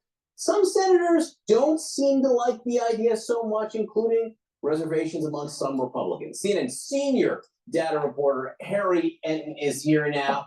Harry, what do the betting markets think about the chances for Matt Gaetz? There is just one word when it comes to Matt Gaetz' chances in the betting markets, and it is yikes. Yikes, yikes, yikes. Chance Matt Gaetz becomes Trump's AG. Look at this. 37% say yes. The majority, 63%, say no. And I should note, I looked up every other one of Trump's choices to be in his cabinet. This is the only one in which less than a majority say yes. The bottom line is the conventional wisdom suggests that Matt Gaetz' chance to be Trump's attorney general are in big, big trouble. One thing I know from social media the last few weeks is the betting markets apparently know everything. They know more than political scientists, than political consultants. The betting markets are always right, according to social media. The betting markets aren't always right, though. I should point out they did nail that Trump was going to win the election a few weeks ago. And when you have stuff like this, in which you don't necessarily have polling, I think they're a good gauge of the conventional wisdom. And at this point, the gauge of conventional wisdom is that Gaetz' nomination is in big trouble. So Matt Gaetz has many issues, one of which Chuck Rocha, who's a Democratic strategist, I was on with him the other night, he said one of Matt Gaetz' biggest problems is that senators think he's an a-hole. That was his words there. Why do they think that? Yeah, look, Matt Gaetz just loves to make enemies on Capitol Hill. I mean, Matt Gaetz' voting record among GOP House members this Congress, #1 for most anti-establishment. Remember, he helped lead the effort to overthrow Kevin McCarthy as the House Speaker. He has called the Senate, I think, like the swampiest thing in the world or something like that. He's gone after individual senators. It turns out that it's not always good to make enemies on Capitol Hill when you need their votes to be confirmed. Yeah. And he has, in fact, gone out of his way to insult folks. So it's not a real big surprise that there are a lot of senators who might be saying, why the heck should we help this guy out? It is worth noting that this may be seen as one of his main qualifications from Trump's perspective. By some people. It is worth noting. Yes. Okay. This nomination in general seems to have riled people up quite a bit. Yeah, look, the politics of getting confirmed are mostly about what's going on Capitol Hill, but it's also about public pressure. And if nothing else, Matt Gaetz has certainly ginned up a lot of public interest in his nomination. So this is Google searches for Trump's cabinet picks over the last 7 days. Gaetz has been the most searched by far. He has gotten up 1,300% from the median Trump pick. So he's generating a lot of public pressure. That public pressure may be felt by those who are potentially voting to confirm Matt Gaetz in the United States Senate. I should note, while the public perception of him could be positive or negative based upon all those folks who are searching for him, the initial polling data suggests that he is the least popular of Trump's picks. In fact, the only one that's underwater in terms of net favorability ratings. So at this particular point, Mr. Berman, what are we dealing with? We're dealing with somebody who's not exactly popular on Capitol Hill to begin with, and then you might be dealing with a lot of public pressure from those outside of Capitol Hill saying, wait a minute, we don't want this guy to necessarily be the AJ. So there's that. All right, Harriet, and thank you very much for all of that. Kate? Ladies and gentlemen, joining us right now, senior political commentator and Democratic strategist, Maria Cardona. Yeah, more, we're going to have more pseudo-intellectuals telling you how to vote, right? Please go to my store, the-studio-reykjavik.com, and get the probiotic. I have it in powder form. You mix it with food or with water. I mix it with hummus for my lunch. Or you can take the veggie cap version, which is also very high quality. So either way, go to my store, the-studio-reykjavik.com, get the probiotic, take it every day.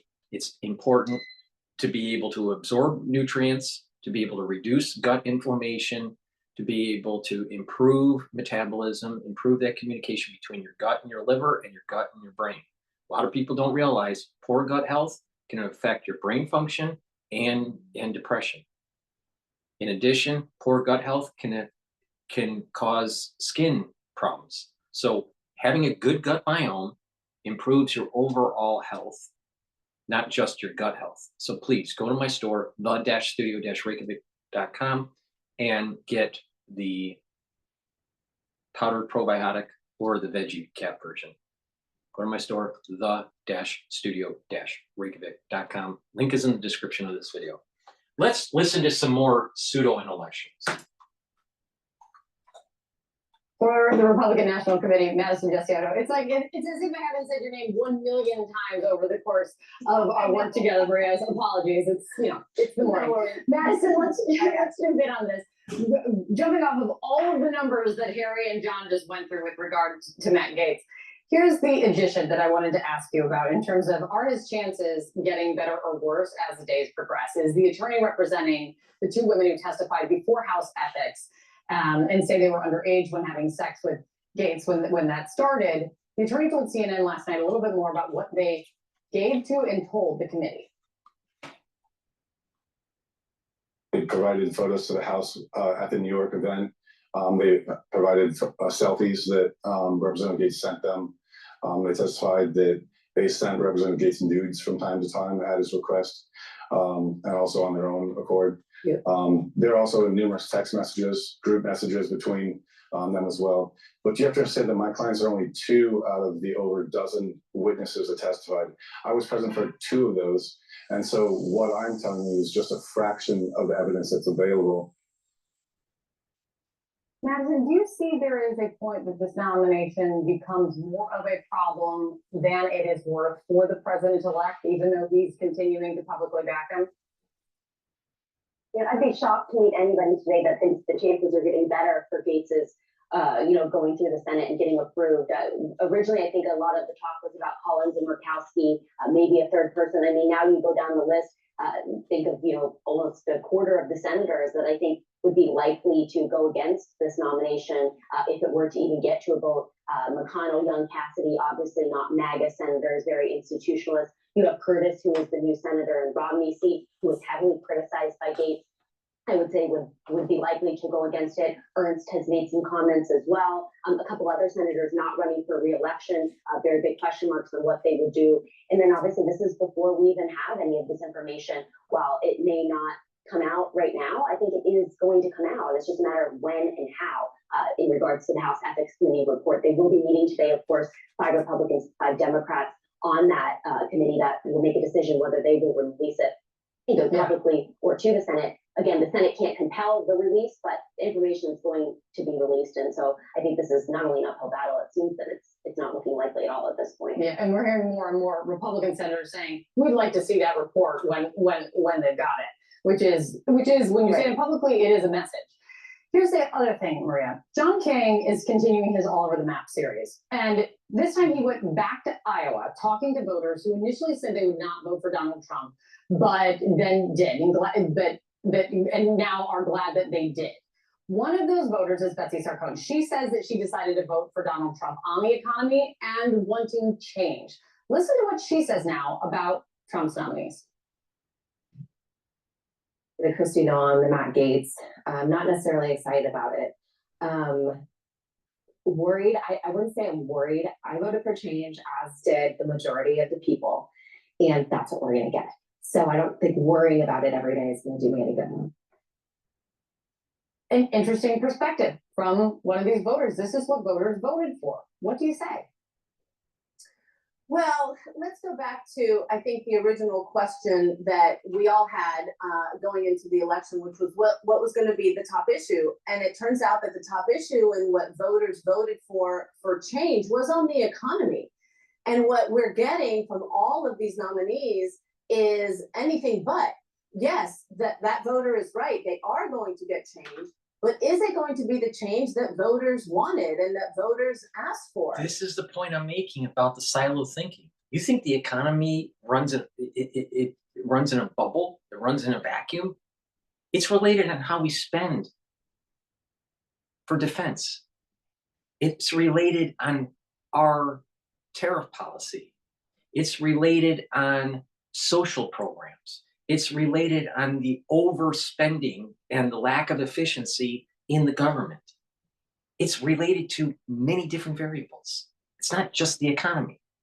The reality of the situation is we got a lot of dry rot that's going on in the House of America. And the pseudo-intellectuals don't want to see people tear down certain walls of that rotted house to rebuild it. They go, oh my God, you're tearing down a wall. Oh my God. Not realizing you're putting a new wall up that's actually going to make the house better. So you can't look at this in silo thinking. Corruption at the agencies, overspending at the agencies, the inefficiency of government at large needs to be corrected. So what's happening is that the powerful elite that benefit from the status quo are kicking and screaming because they don't want to have reform. They don't want improved efficiency. They don't want reorganization and restructuring of these agencies. So they're going to demonize many, if not all, of the nominees for Trump's cabinet. America needs to wake up. We can't think in silos. This is a multifactorial problem with many different variables. It's nonlinear. It's not a linear problem. It's nonlinear. And that we need to restructure government. And when you do that, in the long run, the economy will benefit. And this is the problem with pseudo-intellectuals. They think in one variables, they think linear, they think in silo, and they are aligned with the status quo. Status quo is what's fucking America. My sense is, given from the nominees that have up until now been the ones that Donald Trump has picked, it's not the kind of change that voters have asked for. I feel badly for this woman who I think is trying to make the best of what she is seeing is now coming across TV screens and the news, which is, as we just discussed, Matt Gaetz with all of these icky, disgusting allegations against him. And then several others on down the line, you know, RFK Jr., Linda McMahon, Dr. Oz, you know, all of these folks who have very little experience and indicate a wholly unserious approach to the most important policy questions and issues that this administration is going to deal with. I think that voters are very concerned about what, in fact, it was that they voted for versus what it is that they're going to get. So what is ClickUp? ClickUp is an all-in-one productivity software where you can manage everything and anything related to your work. Your documents, your chats, your whiteboards, your projects. The value of this, you don't have to buy 5 softwares to do this. You don't have to be hopping back and forth between multiple tabs, trying to find that email from a year ago. Instead, you can find everything in a matter of seconds, keeping your work. And so that's CNN. You know, right there, they were trying to demonize RFK Jr. because they want the status quo. The status quo is bad food, more processed food, and more fast food, making the children in America obese and having lots of disease later in life. That's the status quo. But RFK Jr. wants to stop that. What about the inadequate testing for certain types of pharmaceuticals and not having proper controls in the testing? RFK Jr. wants to stop that. What about the revolving door at the FDA and the CDC officials going to corporate America and getting their golden parachute? RFK Jr. wants to stop that. Not qualified? He's definitely qualified because he, for most of his legal career, has been trying to hold people accountable that's poisoning people.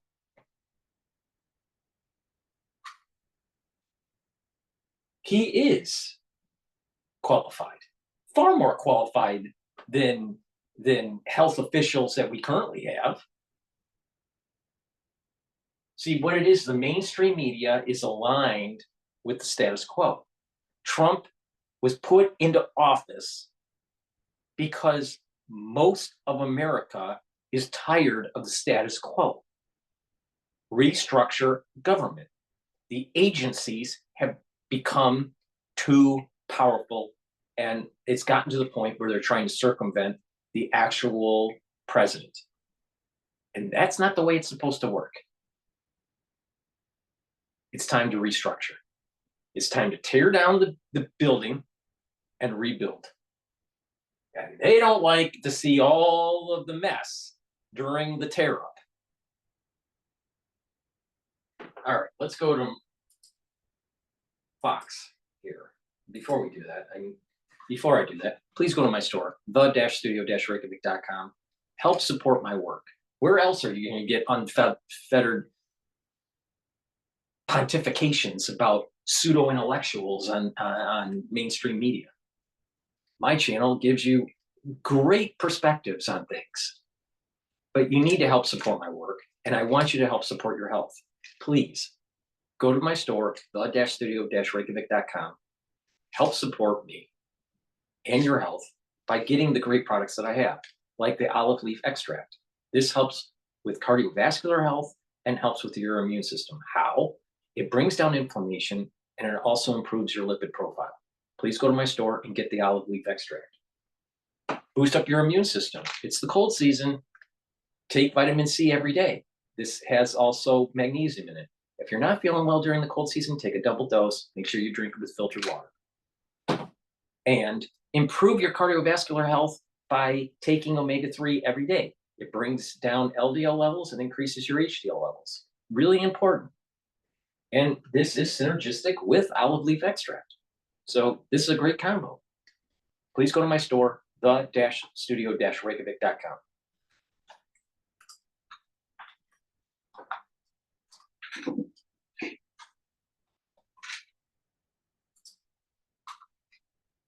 Extend the deadline into early 2025 and Trump's second term. Republican Ohio Congressman Max Miller coming out against the plan. He's urging Congress to pass a full-year deal so Trump can quickly move his agenda forward and not be slowed down by a fight over funding. House Freedom Caucus Chairman Andy Harris wants to attach the SAVE Act to the government funding bill. The SAVE Act, of course, requires voters to provide proof of citizenship when voting in federal elections. Joining me now is Tennessee Congressman Andy Ogles. He's a member of the House Financial Services Committee and the House Freedom Caucus. Great to see you, Congressman. Thanks so much for being here. Absolutely. Thank you for having me. Do you support putting the SAVE Act with a funding bill? Oh, absolutely. Now the question is what will the Senate do with it? And as we go forward into January, look, the first 100 days of the Trump administration are going to be incredibly important. So I do think we need a spending plan, a number that reflects Trump's priorities. So when we get into those first 100 days, we're debating policy, not fiscal numbers. Well, what are you going to do to get to a point where you're not going from bridge to bridge with these continuing resolutions? Will this ever change? Well, we've got to get back into the appropriations process. And so I think Mike Johnson, the House in general, are committed to that process. The question is how do we get past December 20th? How do we start the new year so that we hit the ground running? And again, so we don't get bogged down into some of the policy and financial fights that you've seen over the last 2 years. We've got to move forward. And look, Donald Trump wants to move swiftly. He has a big plan. He has a big agenda. And part of that, the first step, the building block of it, is making sure that we get into this first fiscal year with a plan to move forward financially. Well, President-elect Trump is building out his administration. He's tapped Trump transition team co-chair and Cantor Fitzgerald CEO Howard Lutnick as the Commerce Secretary. He'll be partly responsible for overseeing trade and tariffs. Give us your thoughts on this pick and about Trump's agenda. Will it have an immediate impact on the economy in terms of extending those tax cuts and instituting tariffs in place? Well, for those of you that don't know much about Mr. Howard Lutnick, he's someone who's faced adversity in his life. He was an innovator in the trading space. After 9/11, much of his firm was lost in that tragedy, and of course, because of the innovation under his leadership, they were able to move forward. He's been committed to the families that lost so much during 9/11, and so what you have is someone who's a fighter. He's an innovator, and he has a vision for business and the country that I think aligns with President Trump. And so as you're looking for that person who's going to, fight for American business, who's going to promote our country and be an innovator in the commerce space, that's Howard Lutnick. I think it's a great pick. I had the opportunity to spend a little bit of time with him when he was in Nashville a few months ago, and I was really impressed. Well, do you think that Trump is going to get these nominations confirmed? Well, I think that the President of the United States has made it clear he needs to move swiftly as we go into this new era under Donald Trump, and he should use every mechanism that he has available to him to get his nominations passed. You look at the Justice Department that has been weaponized against the American people. You have Matt Gaetz that's been nominated, and look, President Trump is committed to Gaetz and getting him through that process, whatever that may look like. So we're using every tool, meaning recess appointments. If that's what it requires, yes. I think Mitch McConnell said he was against. You know what's in your cheap protein powder? Well, here to tell us is all-natural fitness athlete Paul Scar. All right, let's see what we got. Sucralose, artificial flavors. Ours, yes. I think Mitch McConnell said he was against that. Well, I think what you've seen over the last few days is that President Trump has been making calls to the U.S. Senate. Matt Gaetz and other nominees have been calling the senators, making their case to them to get through the nomination process. And so, again, I think there's a lot of work to be done between now and Christmas as we go into the new year. And I'm confident that President Trump will get his nominations through. Well, President Trump is also inheriting a Middle East on fire, potentially the start of World War III. I mean, Russia is accusing Ukraine of launching U.S.-supplied long-range missiles into Russian territory after President Biden gave Zelensky the green light to use them. You posted this on X. On his way out the door after both Putin and Zelensky stated they were ready for peace under President Trump, Biden is engaging in a proxy war with Russia through Ukraine. Tell us more, Congressman. Are you saying that the Biden administration is creating havoc as they're walking out the door? Well, it would seem that way. And look, President Trump has made it clear that he's not there to start wars, or he's not coming into the administration to start wars. He's there to end wars. And so there's the opportunity to look, the world is on fire, whether it's in Africa, Haiti, Israel, of course, Ukraine and Russia. The bullies of the world know that Biden is weak and that use this as an opportunity to flex their muscle and advance their own goals at the expense of the people around them.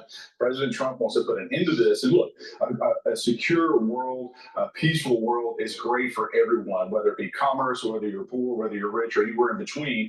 And we've got to put an end to these endless wars and get back to the idea, let's let free markets prevail, let's move forward. And I think what Biden is doing is escalating a situation that we finally have a peace and opportunity for peace and a window for peace, and he's doing everything he can to undermine it. Yeah, I mean, Mahek, jump in here because it is somewhat baffling that we get a message from Russia, the foreign minister there saying they want to reset with the United States. We got that just 2 weeks ago, and then a week later, Biden gives the go ahead to Ukraine to use these long range missiles inside Russia. Well, I have to say, this is very intentional from the Biden administration. He has less than a month before President Trump takes the White House. So what he's going to do is create turmoil, division, and chaos. And as we're looking at World War III, I have to go back and ask the congressman, what are we going to do during these recess appointments? Because at the end of the day, we have to have it. Republicans and Democrats have always done recess appointments. All right. Normally, if there's going to be some sort of geopolitical problem, you're going to start seeing oil trade higher. Oil doesn't want to break $70 a barrel. It keeps on bouncing off of 70 and going back down. So it's trading now at 69.17. So the oil market seems to me that there's not going to be high probability of some sort of problem in Ukraine, all right, with Russia. But I am concerned that just the perception that the Biden administration is giving Zelensky capability to reach further into Russia proper, causing negotiation issues when Trump gets into the office and tries to de-escalate the issue between Russia and Ukraine. Now, I don't remember where I heard it. It was last night, but I don't remember who said it. It might have been even on Times Radio, because Times Radio actually is informative at times. But the tactical nukes, the potential for tactical nukes,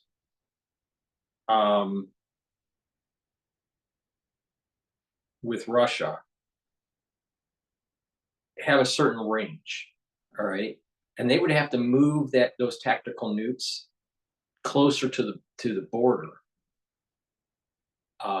between Russia and Ukraine to be able to hit certain regions if they were going to do that. And that these longer range missiles were potentially to prevent Russia from doing that. I don't know if that's true or not, but maybe this is Biden's Defense Department trying to position themselves to prevent tactical nuke launches. Maybe it's true or maybe it's not. I don't know. But I'm concerned that as Trump gets into office and he tries to de-escalate the situation, that between now and January 20th or whatever it is, we may have further escalation. But I'm not seeing that in the VIX price or in the oil price. So, and equities are now, even though it's off session lows, it's moving up a little bit. It's still below yesterday's close, but seems to potentially get back to the close of yesterday by the end of trading session. But I just don't see the stress in the oil market or in the VIX to suggest that this is really going to be a problem in Ukraine. But the perception is that seems like the Biden administration is trying to circumvent the Trump administration from, having a easy transition in trying to de-escalate the problem between Russia and Ukraine. So who knows? It's going to be an interesting 4 years, that's for sure. In the past, when we've had these types of issues, are members in your party, the Republican Party, willing to call on the Senate and help the president and help these nominees get their appointments during recess? Because again, Bill Clinton, Obama, President Reagan, you name these presidents on both sides. So we need to let the American people know this has happened regardless of who's been in office. But I haven't seen Republican members raise their hand and say, I'm going to call the Senate and help. Are you willing to do that? Well, I can't speak for the other members, but I, for one, am willing to help. I have been helping because, again, we're entering into a new era. And at a time when President Biden is escalating a conflict in Europe that could really spiral out of control. And again, with the backdrop of Russia saying, hey, let's do a reset here. And so we've got to move swiftly. We don't have time to have these petty arguments in the U.S. Senate when we've got to confirm these nominees and we've got to move forward. I think there's a tremendous opportunity to instill peace through strength. That's what President Trump did in his first term. That's what we're going to have to do in his second term. And we've got to support our allies out there that are advocating for freedom, like Israel, like Taiwan, again, who want to put commerce over conflict. And when you have individuals like Putin who is, look, they've had enough, like they've had for years of war, they're done with it, let's move forward. Cottrell, we're just getting Target earnings out, and it looks like it's weaker than expected. We'll send it over to Cheryl in a second. But who do you want to see? Let's get to Cheryl right now because the stock is trading down almost 7%. $1.85, Cheryl, versus an estimate of $2.30 a share. It's a rough quarter for Target, Maria. Absolutely. So adjusted earnings per share coming in at $1.85. That was a big miss. We were looking for $2.30. That's a big hit for Target. Also, if you look at revenue, $25.67 billion, that was also weaker than expected. So that's the headlines. But look, the comp sales, it fell 1.9%. The company had told us that the range was 0 to 2%. Comp sales down 1.9%. So if Target is going to have problems, then this may be signs of maybe the holiday season being lackluster. Now, digital comp sales jumped 10.8%. You could say that that was a positive, but the store traffic is the biggest issue here. And this is not the same report that we got, Maria, from Walmart yesterday that you covered, because it's a very different story. And also on the call, are they going to be cutting prices like they were expected? But again, not getting the numbers in, big miss for Target. CEO Brian Cornell obviously is going to have a lot to frankly answer to on the call. Maria, back to you. All right, thanks very much, Cheryl. Again, this is a big miss, as Cheryl just told us, on Target earnings here and revenue. Earnings coming in at $1.85 a share versus an estimate of $2.30 a share. Revenue coming in at $25.6 billion. Versus an estimate of $25.89 billion. Comp store sales were down. They were expected to be up. They were down 1.9%. They were expected to be up 1.4%. Digital comp sales were expected to be up 5.2%. In fact, that was better than expected with the move, as you just heard. Real quick, this stock is at the lows of the morning, down 12%. Adam, your reaction? Well, people aren't going into the store, and they're not going there because Target effectively broke it lost the faith of the American people. If you remember, the LGBTQ merchandise really offended young mothers. Wow. And that's, I think, the issue. It's still not and they've been unable to get it back, down 12.75%. Congressman Andy Ogle's last word from you, an economy that is weakening as President Trump tries to figure out who his Treasury Secretary is going to be. You're on the Financial Services Committee. Who do you want to see Treasury Secretary? President Trump has an embarrassment of riches for their treasury pick. My senator from back home is someone who may be considered for that. Senator Haggerty, that's right. And so, but again, there's a lot of great choices. And again, what you've seen is that President Trump has a vision for what he wants his administration to look like. And he's looking for those individuals who can implement and execute that vision. Because look, it's going to be a short 4 years, and we've got to get it done. Of course. All right. Thanks very much, Congressman. Good to see you. The reason why they needed to ram this through quickly is because the midterm elections are going to be difficult for the Republican Party if they don't perform. Please go to my store, the-studio-reykjavik.com. Help support my work and your health by taking the multivitamin. This is an easy to digest multivitamin. You should be taking a multivitamin every day. Multivitamins are enzymatic cofactors. So if you're not taking the proper multivitamins, you're not going to get the cellular processes performing as well. So it's important to take a multivitamin. Add it to your stack. Really important. This is easy to digest, high quality vitamin. Please go to my store, the-studio-reykjavik.com. I also have a great new product on my store, which is vitamin K2, MK7. This helps with cardiovascular health, and it also helps with bone health. And it stacks well, all right, with D3. Both of them working together helps to absorb calcium, all right? So D3 also is a gene expression cofactor. Very important to have proper cellular processes. And it also helps cells to go into apoptosis when they need to go into apoptosis. That was very important during the 2020 season and very important during the cold season. So please go to my store, the-studio-reykjavik.com, and get the vitamin K2, MK7, and the D3. They stack really well together. They both help with bone health and also cardiovascular health. All right, let's what's going on over at Bloomberg? This is Jerry. But it's taken our attention off of this Matt Gaetz situation. And I wonder your thought as J.D. Vance walks him personally around Senate offices to try to gain support here on the same day the ethics committee is meeting, Wendy. That's right. It's really shows you how important it is to get his picks confirmed and in the job without too much hassle. Senators love, it's a real club. They love commiserating with their own. And so to have Vice President-elect J.D. Vance, who was a senator from Ohio, personally guiding Matt Gaetz to the offices and saying, this is our guy, is supposed to help. It certainly did help with Senator Lindsey Graham of South Carolina, who is an on again, off again, or I should say off again, then on permanently Trump supporter, who has said that Matt Gaetz denies these allegations against him about sex and drug use, and he's behind him, and the president should be given latitude to pick his own team.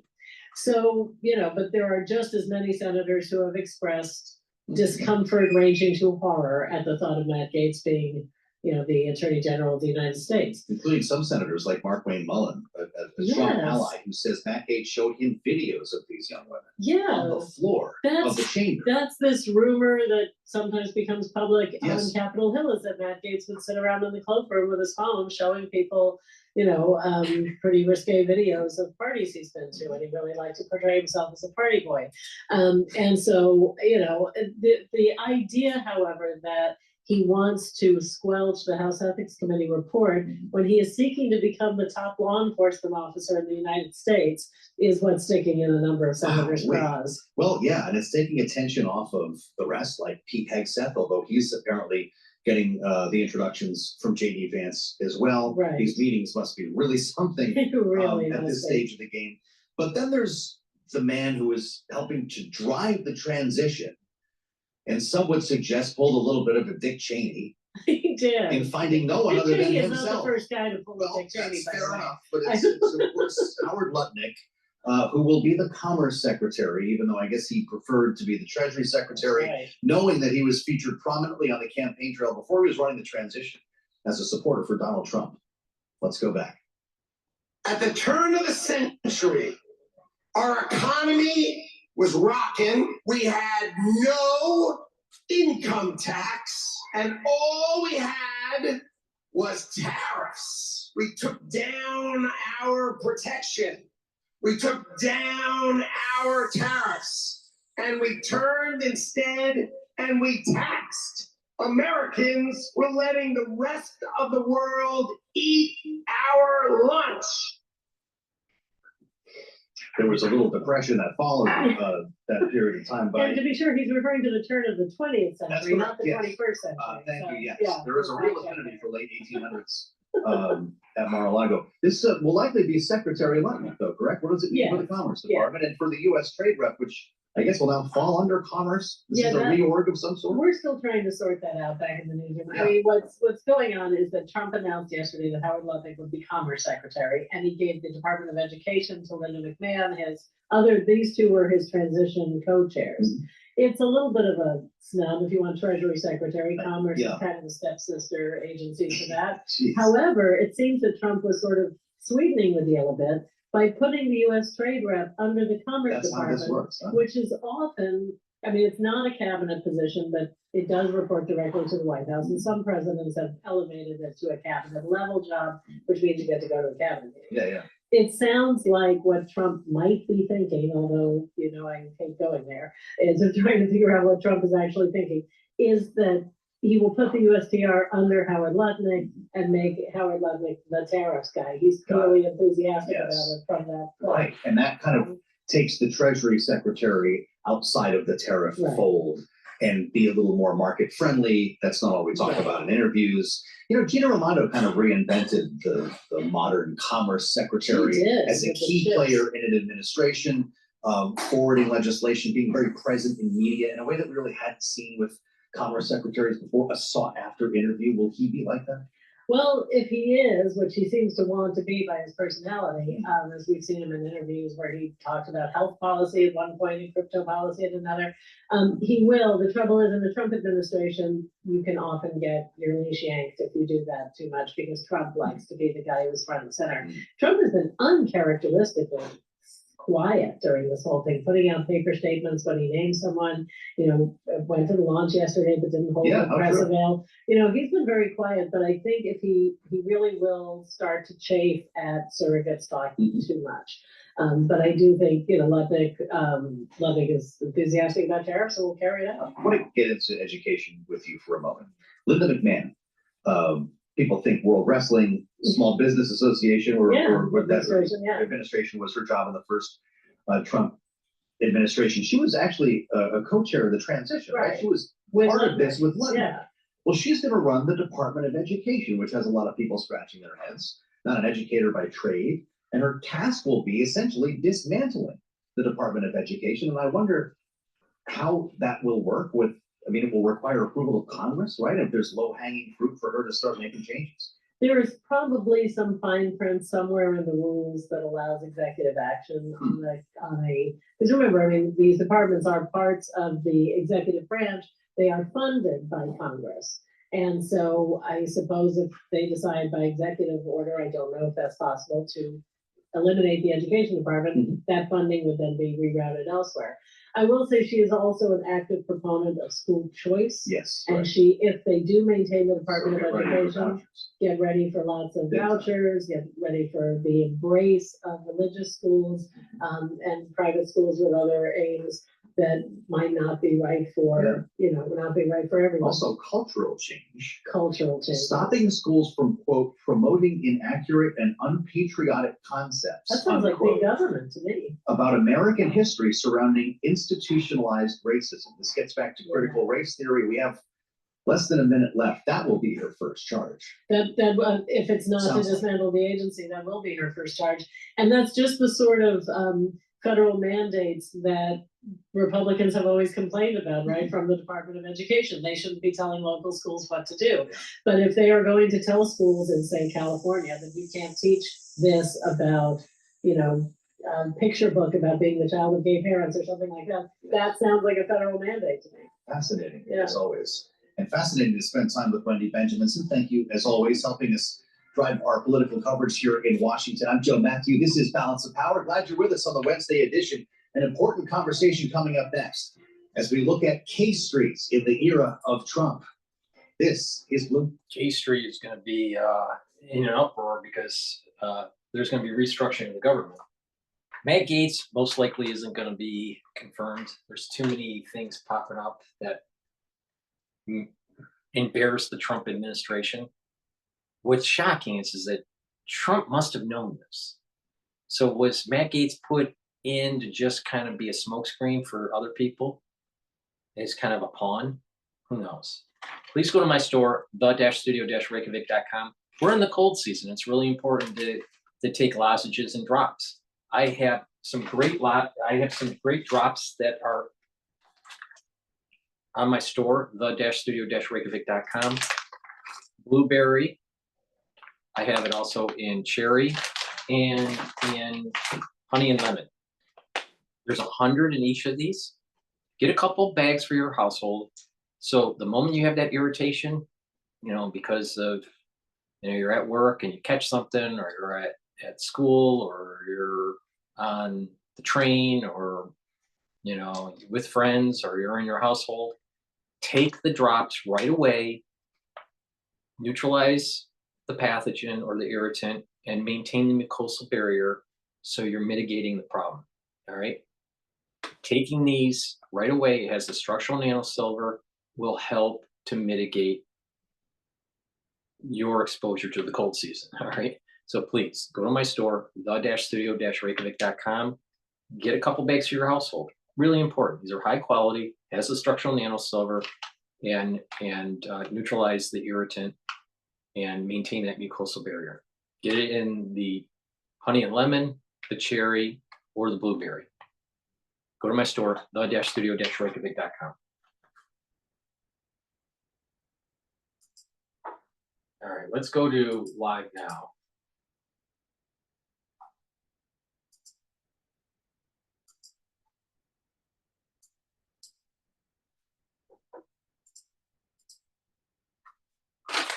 To announce this pick, he says Howard has been a dynamic force on Wall Street for more than 30 years, saying he joined Cantor Fitzgerald in 1983 and rapidly rose through the ranks to become president and CEO of Cantor Fitzgerald at the age of 29. Remember, Lutnick also chairs the Trump Transition Council right now. So I want to bring into the conversation former Wall Street analyst there, Anthony Esposito, to talk about this pick and more on how it might offer some insight into some of these economic policies that will be promoted at the Department of Commerce. And Anthony joins me. Anthony, good to see you here. Thanks for being with us.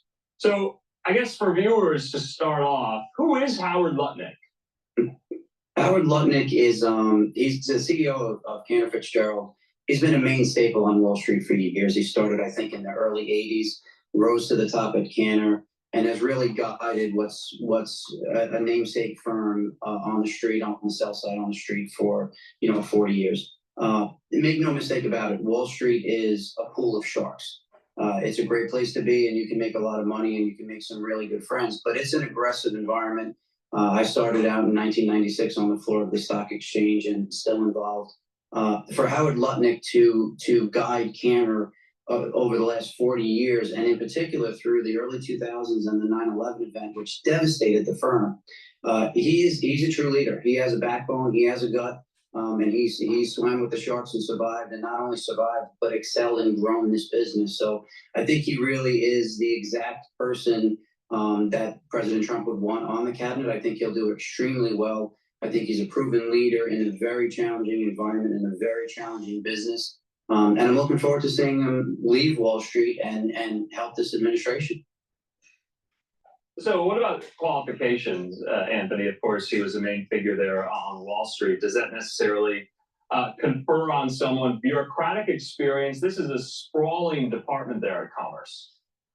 It certainly is. And for him to look at, I think the things that make him unique and qualified for the position are the business that he runs at Cantor is 5,000 plus employees, but some of the most aggressive sell-side traders on the street, which is saying something. I don't think Washington, D.C. has anything to challenge Mr. Lutnick with as he leaves downtown Manhattan and heads to D.C.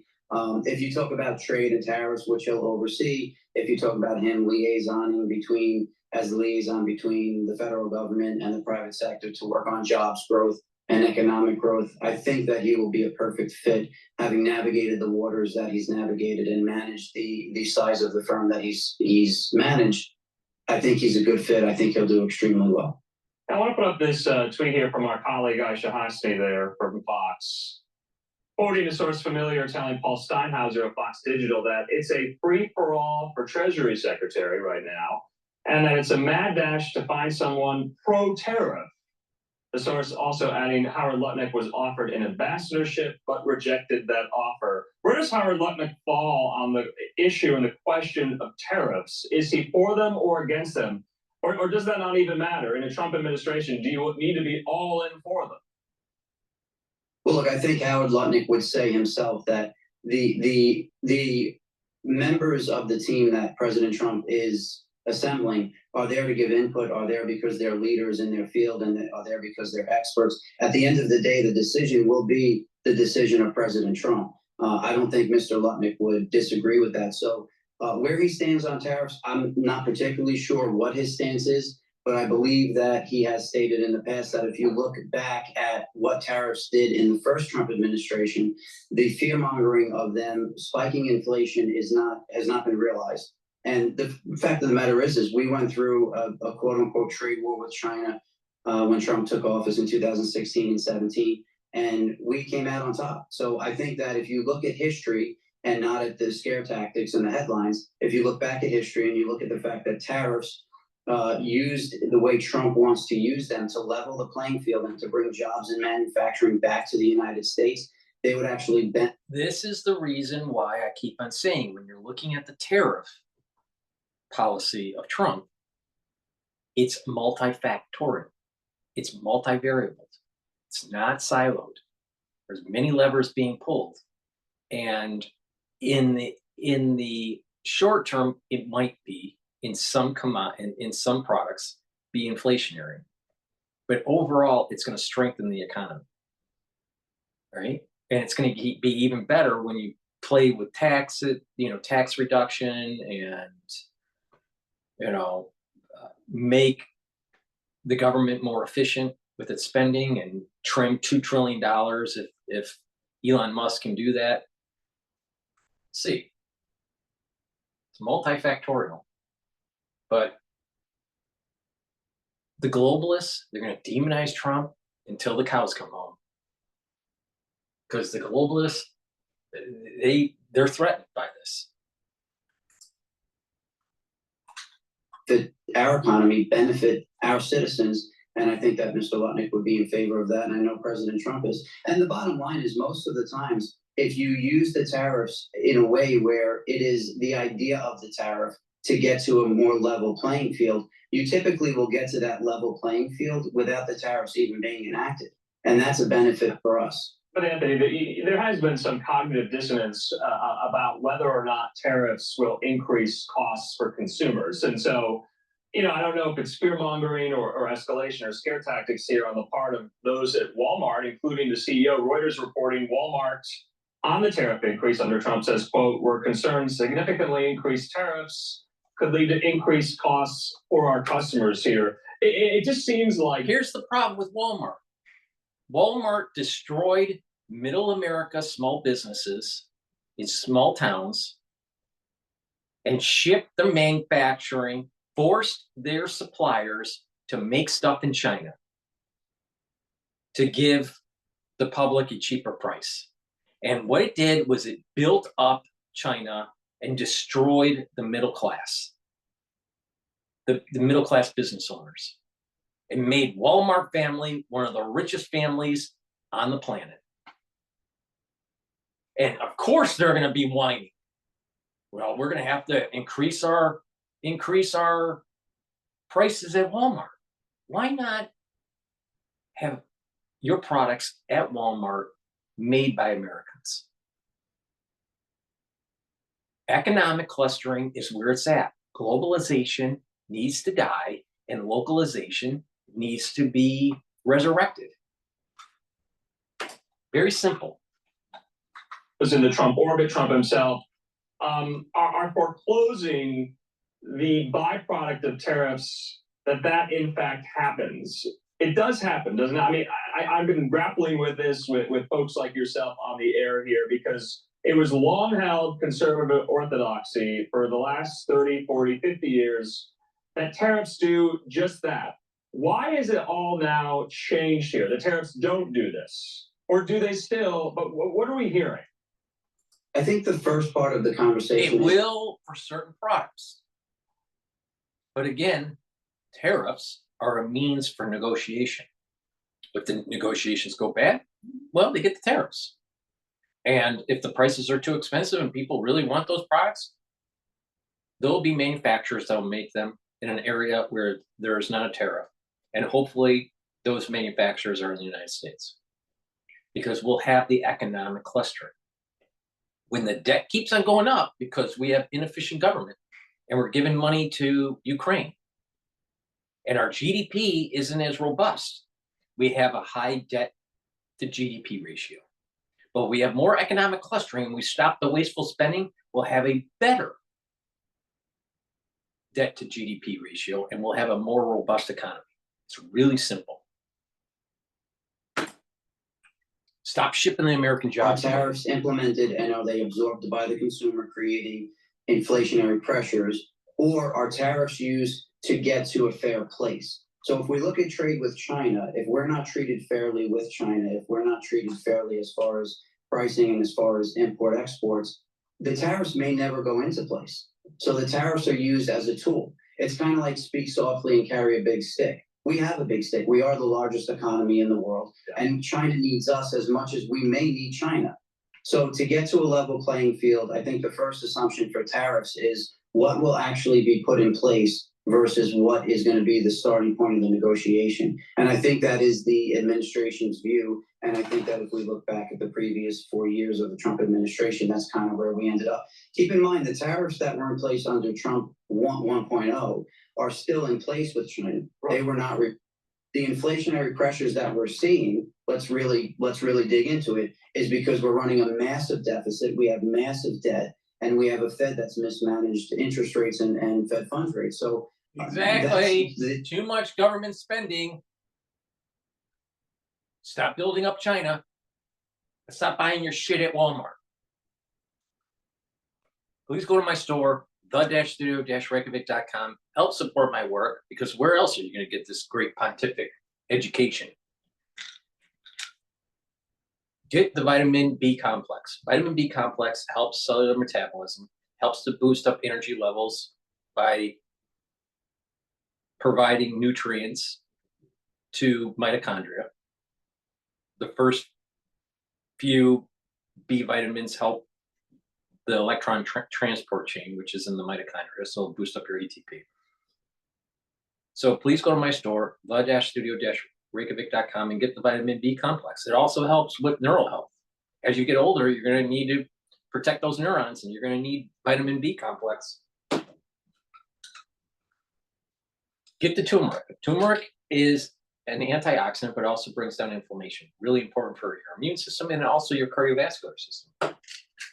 And ashwagandha root controls blood glucose levels, also controls your cortisol levels.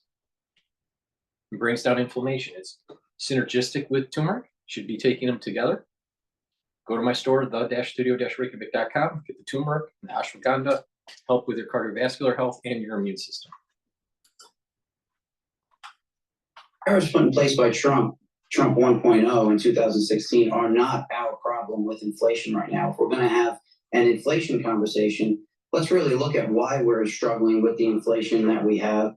Let's look at the fact that we may be reigniting that inflation as the Fed is cutting rates, what some could say prematurely, versus talking about a tariffs program that we didn't see a spike in inflation due to tariffs the first time. So let's just wait and see. Let's give President Trump the mandate that we've given him, and let's see how he handles it this time. I'm sure it's going to be as good or better than the last time. Okay, but there is this kind of in the atmosphere sense, especially coming from Trump and other senior Republicans, that what you just saw there from the Walmart CEO, that that isn't going to happen. That's not going to be a byproduct of tariffs slapped on whatever goods. I mean, should the argument be made that both? Would you like to hear that from key Republican lawmakers here? Would you want them to disabuse people of the notion that prices may go up, but there are other positives to tariff policy here?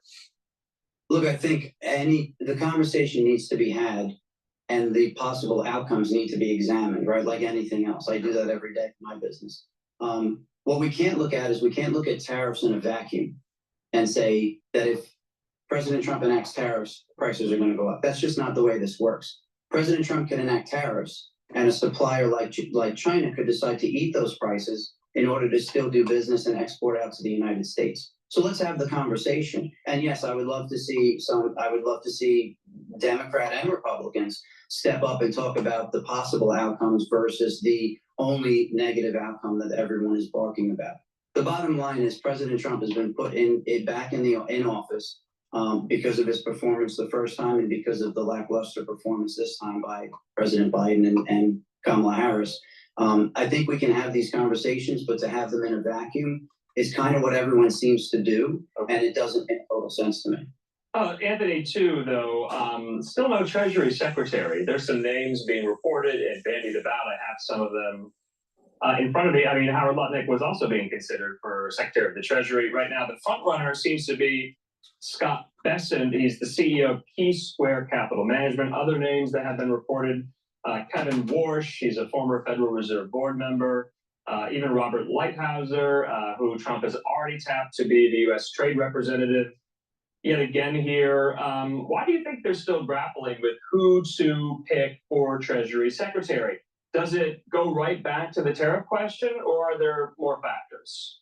No, I think it goes right back to the inflation question, right? We keep focusing on the Fed as the leader who's going to kind of guide this massive plane down to the soft landing. And I don't think that the Fed has as much to do with this as people think. Look at to start, they've cut 75 basis points since September, and we're seeing the 10-year yield spike up because the Treasury market's saying, we don't believe you. Inflation is actually going up. We're seeing the 30-year fixed mortgage rate up a full % as the Fed cut 50 bips. So let's circle back. It's not because of tariffs, it's because the Treasury is actually responsible for a bulk of the inflation that we're seeing. And that's because the current administration, top-down, policy down, is print spend to produce fake growth within this economy. That's the problem. This is a very important position. And I think that's why President Trump is taking the time to really look through, not that he hasn't taken the time for all the positions, but the Treasury Secretary is massively important right now. I think Janet Yellen has done a disservice to the American people, as has this administration, by putting us so far into debt and creating such a deficit to try and meager through some GDP numbers and not say that we're technically in a recession, which is exactly what has gone on. We have literally paid for growth over this administration's tenure. And I think it's time that the Treasury Secretary step in and act a little more responsibly than Janet Yellen has. And I think that's why we're waiting so long to get to this final decision, which is a good thing. Yeah, Fox Business's Edward Lawrence has some reporting that the Trump transition team is trying to avoid issues and embarrassments seen under the Biden administration, like where Treasury Secretary Yellen kept saying for years that inflation was transitory. As she said it, inflation kept rising. In an exclusive interview, Yellen said she regretted saying that. So some circumspection there from Yellen. Do you have any top picks? Who would you like to see there?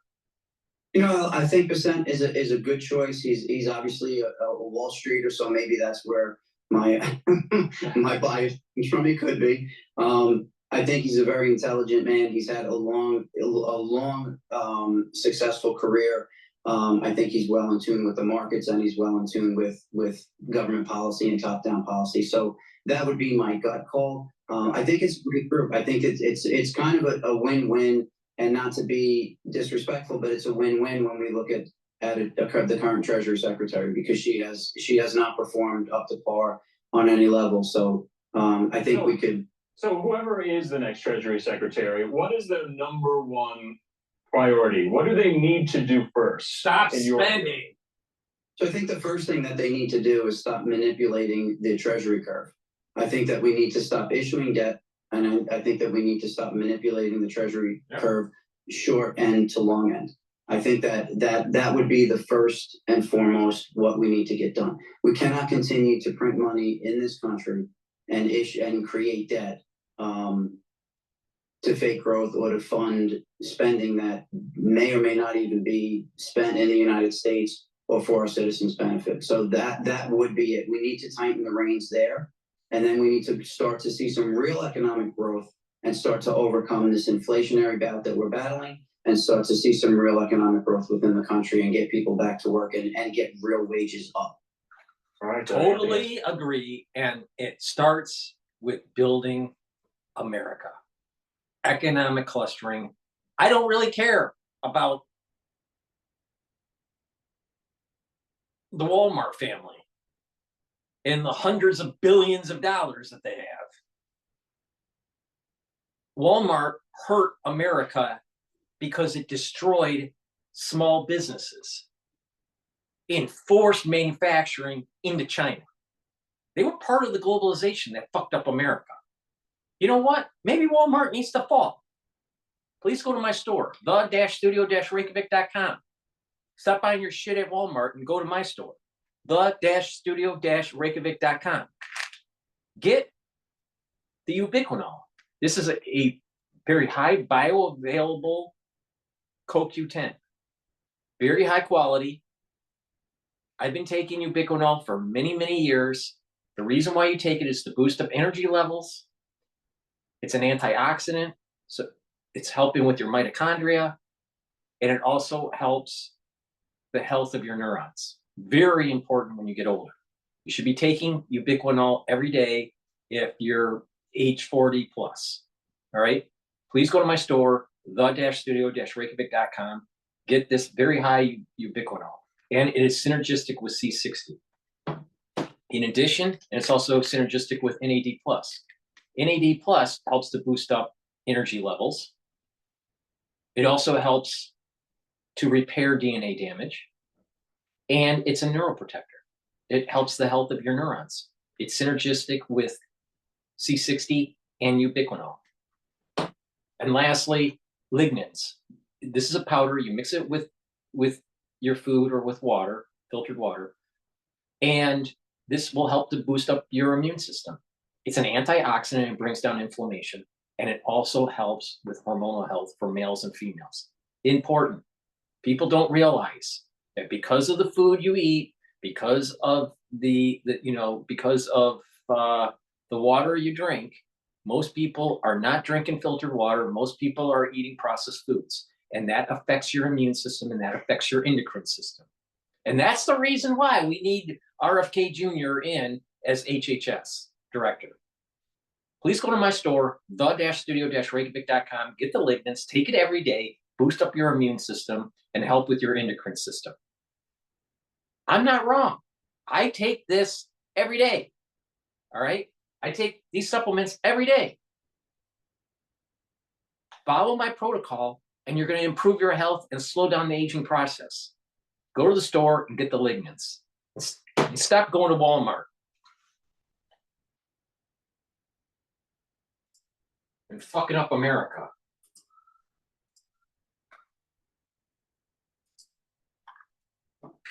If many Americans went to the polls with inflation on their minds, they need to know Judice Bloomberg Earnings news, Target missing the mark with the stock plunging 21%. The retailer trimmed its full year earnings outlook. Also, the thing is, here's the crazy thing about it is that they're demonizing Trump supporters and Trump's administration because they're going to be an America First policy, and they're going to try to scare you with there's going to be inflation. Well, don't you think the Walmart family, with all its power, is trying to manufacture consensus against Trump? Because the Walmart family is going to lose if small businesses decide to sell products that Walmart sells. Bringing back manufacturing to the United States is a good thing. I don't really care about the Walmart family.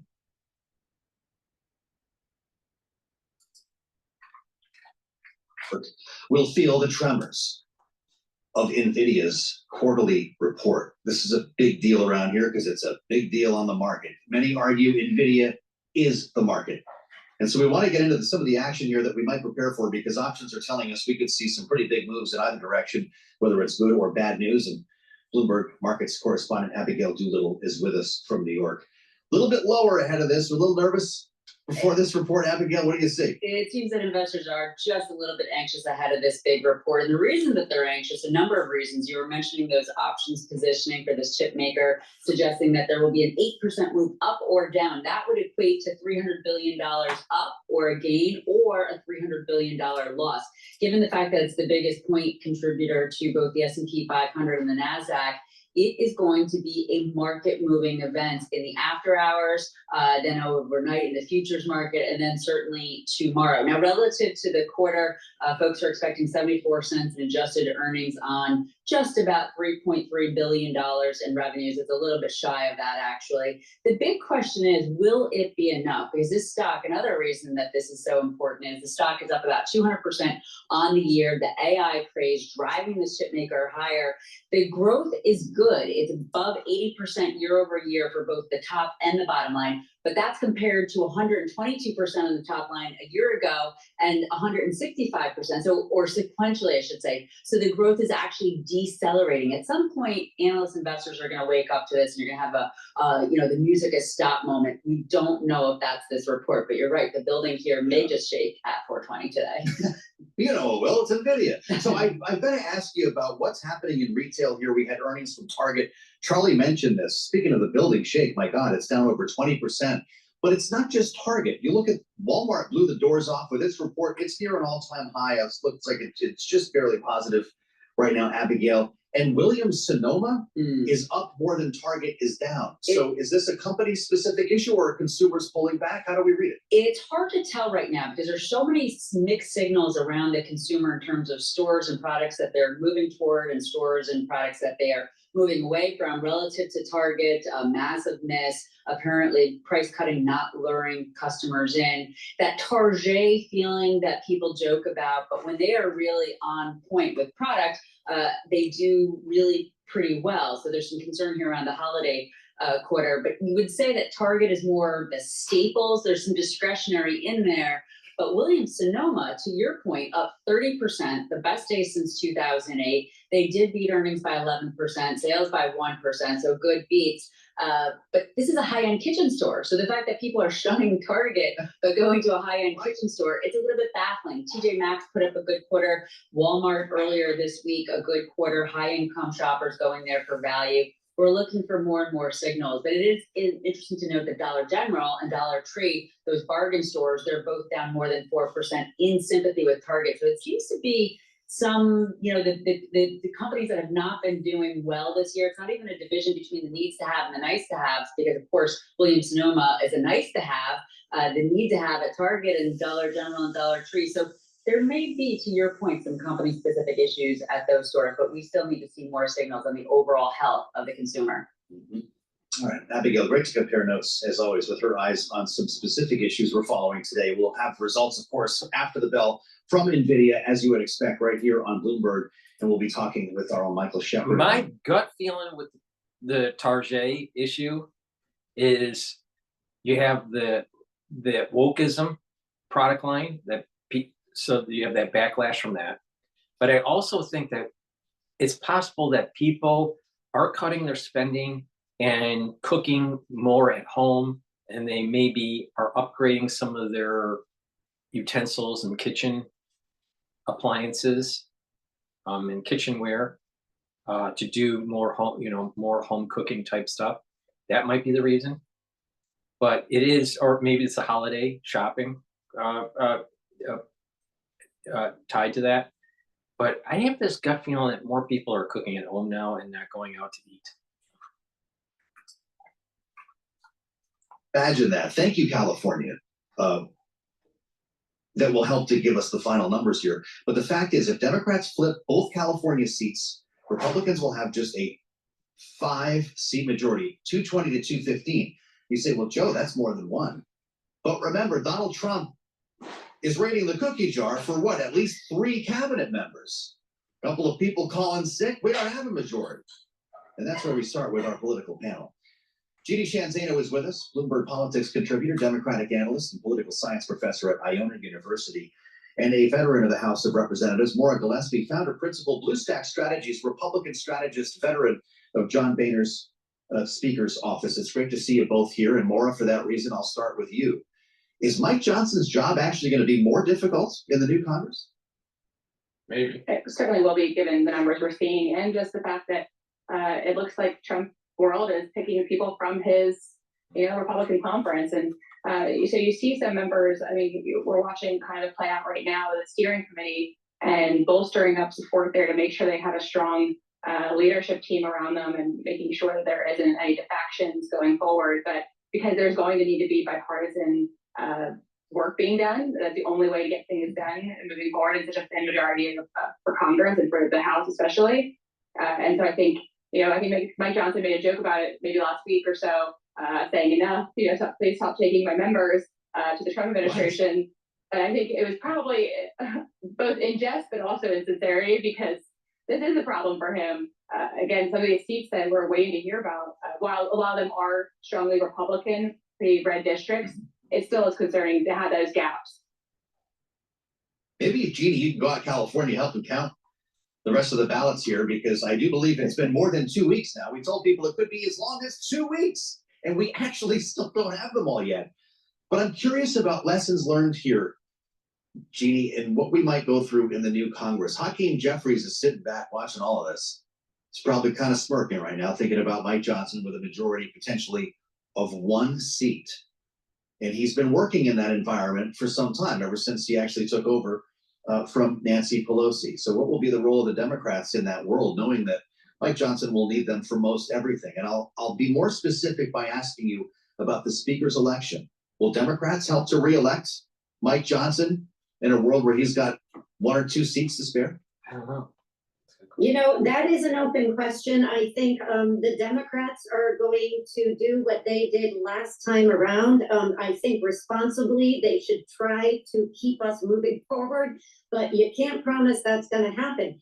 Johnson has the toughest job in Washington, D.C. If you compare it to 2017 when Trump came in, he had 241 Republicans. Now, to your point, he is facing potentially just one seat, and that is incredible. It means that any member on his side can take exception to what Mike Johnson wants to do and make his life really, really difficult. So we talked about the fact they changed the rules on ousting the speaker. That doesn't get codified until the new House comes in January, and there is every ability for a renegade Republican, just one, to hold that up and to make his life difficult. And that's just for him to become speaker. Once he does that, he's supposed to change the tax code. He's supposed to adjust the debt ceiling. He's supposed to fund the government. I mean, this is going to be an uphill battle for Mike Johnson. And there's more expectations because the Republicans own Washington, D.C. now. So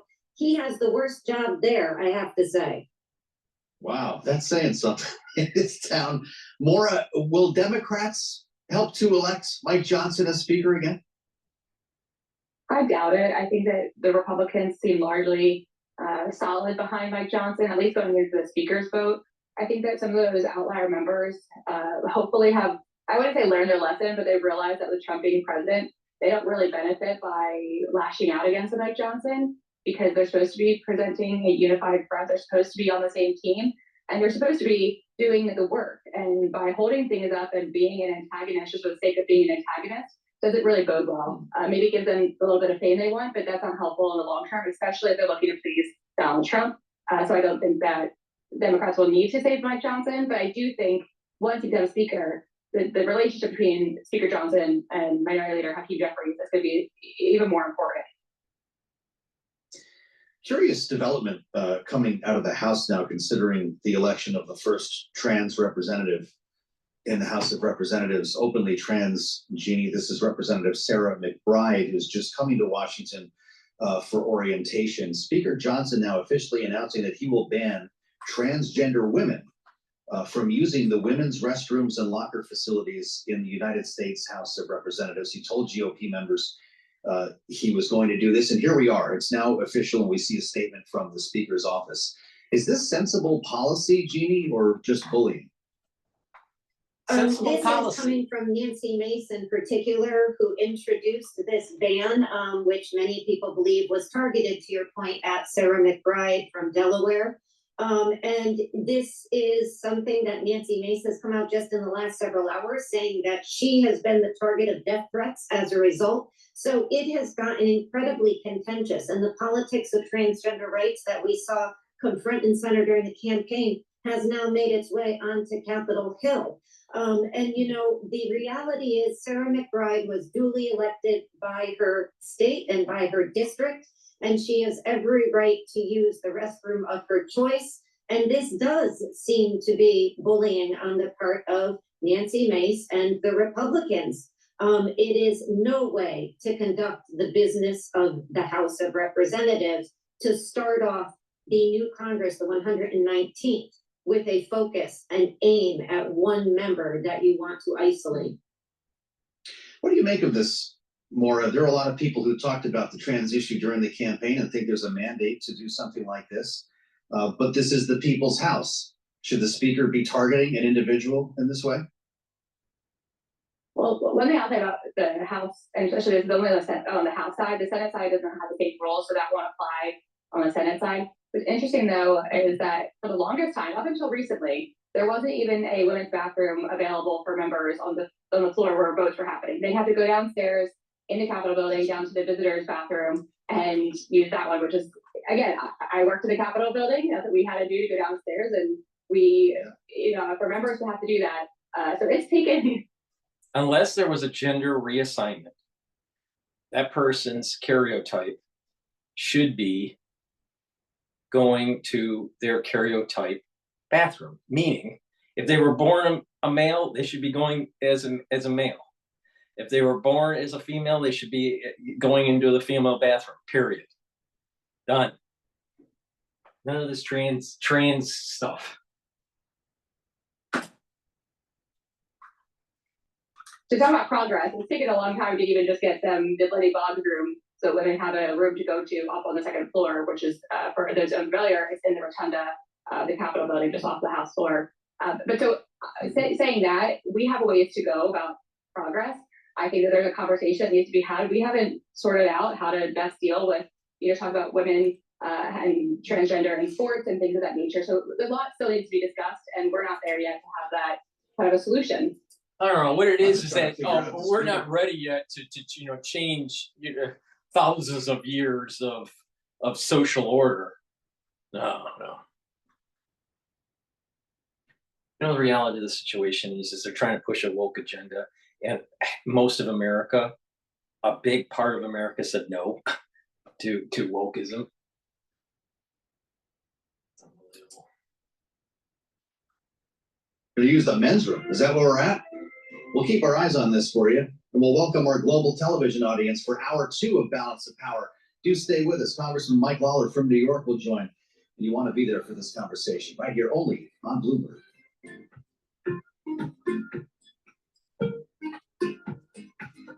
Please go to my store, the-studio-reykjavik.com, and get the great structural nanosilver gels that I have. I have 2 types. I have one in a tube form, and I also have one in a dispenser form. This is great for traveling or carrying it in your bag.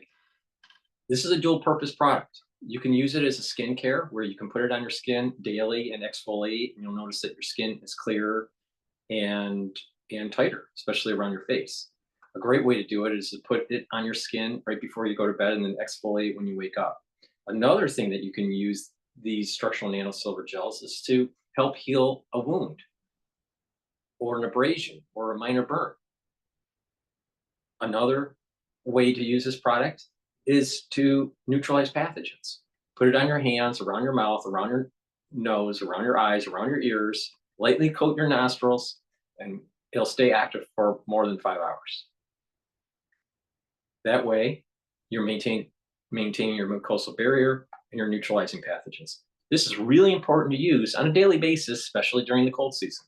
So please stock up, make sure that you have these items in your medicine cabinet ready to use, and use it as a daily skin routine.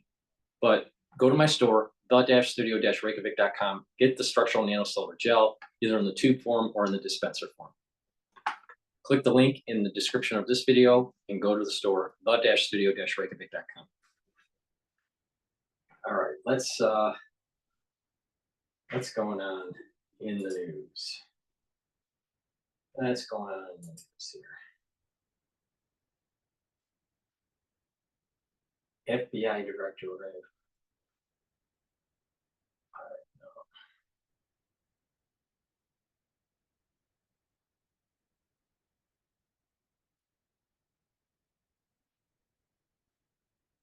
Let's go to Morning Joe, see what he had to say. I don't like Morning Joe.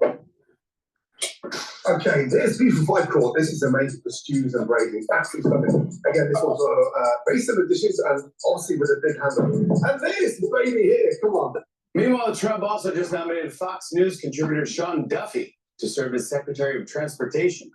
Yeah. If you're Irish Catholic like me, you know at least 20 guys named Sean Duffy. Sean Duffy sounds like every character in a Ben Affleck movie. He hired the guy from Road Rules to be Secretary of Transportation. I can't stand these people. The road is right in there. That's one of his least embarrassing picks. Maybe he'll pick one of the teen moms to be Secretary of Labor. Late-night comedians poking fun at Donald Trump's recent administration picks. In a moment, we're going to break down. Let's get this straight. They went to Mar-a-Lago to make amends and be a little bit more centrist, but they opened up their show with demonizing Trump with late-night comedians. They're all about just trying to protect their show from getting canceled. I tell you, these two are like the epitome of evil. For key administration roles in Medicare, education, and commerce. And we'll discuss what top Senate Republicans are now saying about Matt Gaetz's Attorney General nomination as the House Ethics Committee is set to meet just hours from now. And why Republican Senator Chuck Grassley says more transparency is needed to move things much faster. Plus, Senate Democrats are making a last-minute push to confirm dozens of President Biden's judicial nominees before Republicans take control. We'll tell you what Trump is now demanding senators in his own party do, and they did the same thing. And we have breaking news here that we want to report to everybody around the globe that's watching. How many people watch us on Armed Forces Radio? Tens of millions. I think it's like 87 It's hard to million. measure with, DVR and Exactly, and all and YouTube. YouTube. Snapchat or whatever it's called. Morning. So here's the breaking news. Here's the breaking news. It says here, Willie, that John Heilman, for the first time Yeah, since Chubby Checker was at #1 with a twist, Alman's here. got to Morning Joe on time at 6 Oh a.m. my What are you doing? This is Come on. I want to say this is consistent with my past record, which is that usually if I'm here on time, it means I've been up on. Well, Alman, we talk about this. And this is One of your favorite, establishments on the other side of the river, Sure. when you walk in late. I'm not late. Am I late? Yes, but Are you gonna scold me for being late when I'm I'm here? I'm taking an opportunity during a positive It's a moment teachable to moment. reinforce how important it is that you do what you did today, unlike stumbling in 20 minutes late. What if I stumble in 20 minutes early? Like really stumble. Fine. Well, isn't that right, Ed? Apparently, I'll research it. That's like I said yesterday, I know useless trivia. That's actually true. So Captain and Tennille sang at the big bicentennial gala, and they sang Muskrat Love, which was one of their hits. And afterwards, the Queen let it know that she thought it was crude, that they actually were singing about animals, loving each other. All right. Isn't that a weird booking for the bicentennial? This is It was like the Beatles. No, it was 76. I can't take this, guys. I just can't take it anymore. I can't even watch that show for more than Coverage 5 minutes. as that story breaks after the close of trading on Bloomberg Television and Radio. For on-demand news, 24 hours a day, subscribe to Bloomberg News Now, and Balance of Power continues now. Back we go to Washington. Once again, your hosts, Joe Matthew and Kaylee Lyons. The best part All right, about Kelly in the New York. Thank you so much. I'm Kaylee Lyons alongside Joe Matthew here in Washington, where we really all have many questions today, but one of them particular looming large over Capitol Hill, and that is the question of whether or not we will see in full by sanctioned release the Ethics Committee report into Matt Gaetz. Because remember, if the committee does not vote to actually release this formally, we could still hypothetically see it leak.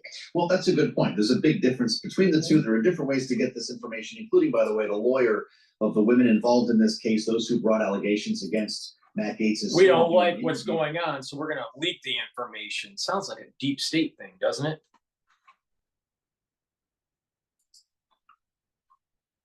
The Ethics Committee is gathering right now, and our reporter at the location lets us know that Chairman Michael Guest has arrived.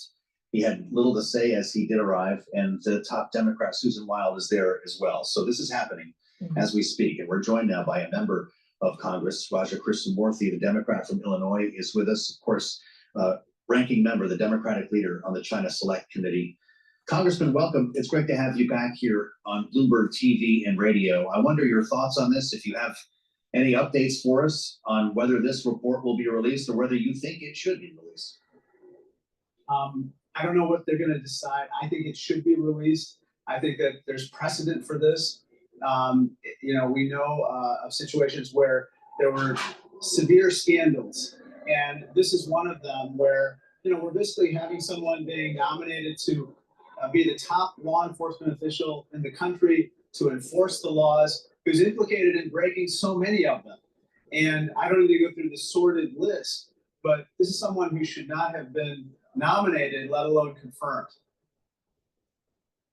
Well, and as we consider the information that senators will have access to as they decide whether or not to confirm Mr. Gates, Bloomberg is reporting today, citing sources familiar, that the Trump transition team still has not signed an agreement with the Justice Department and therefore the FBI that would allow the Bureau to vet nominees. You, of course, also sit on the Intelligence Committee, Congressman, and I just wonder your thoughts on what it would mean if we don't get full background checks for, frankly, any of these people who could be getting some of the most powerful seats in the American political universe.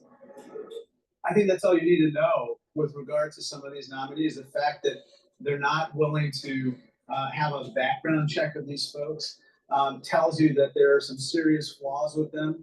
Not to if you actually read Pompeo's book, America First, and Kushner's memoir when he was in the White House, both of them talk about how you had White House officials slow walking the approval process because of Russian collusion type stuff.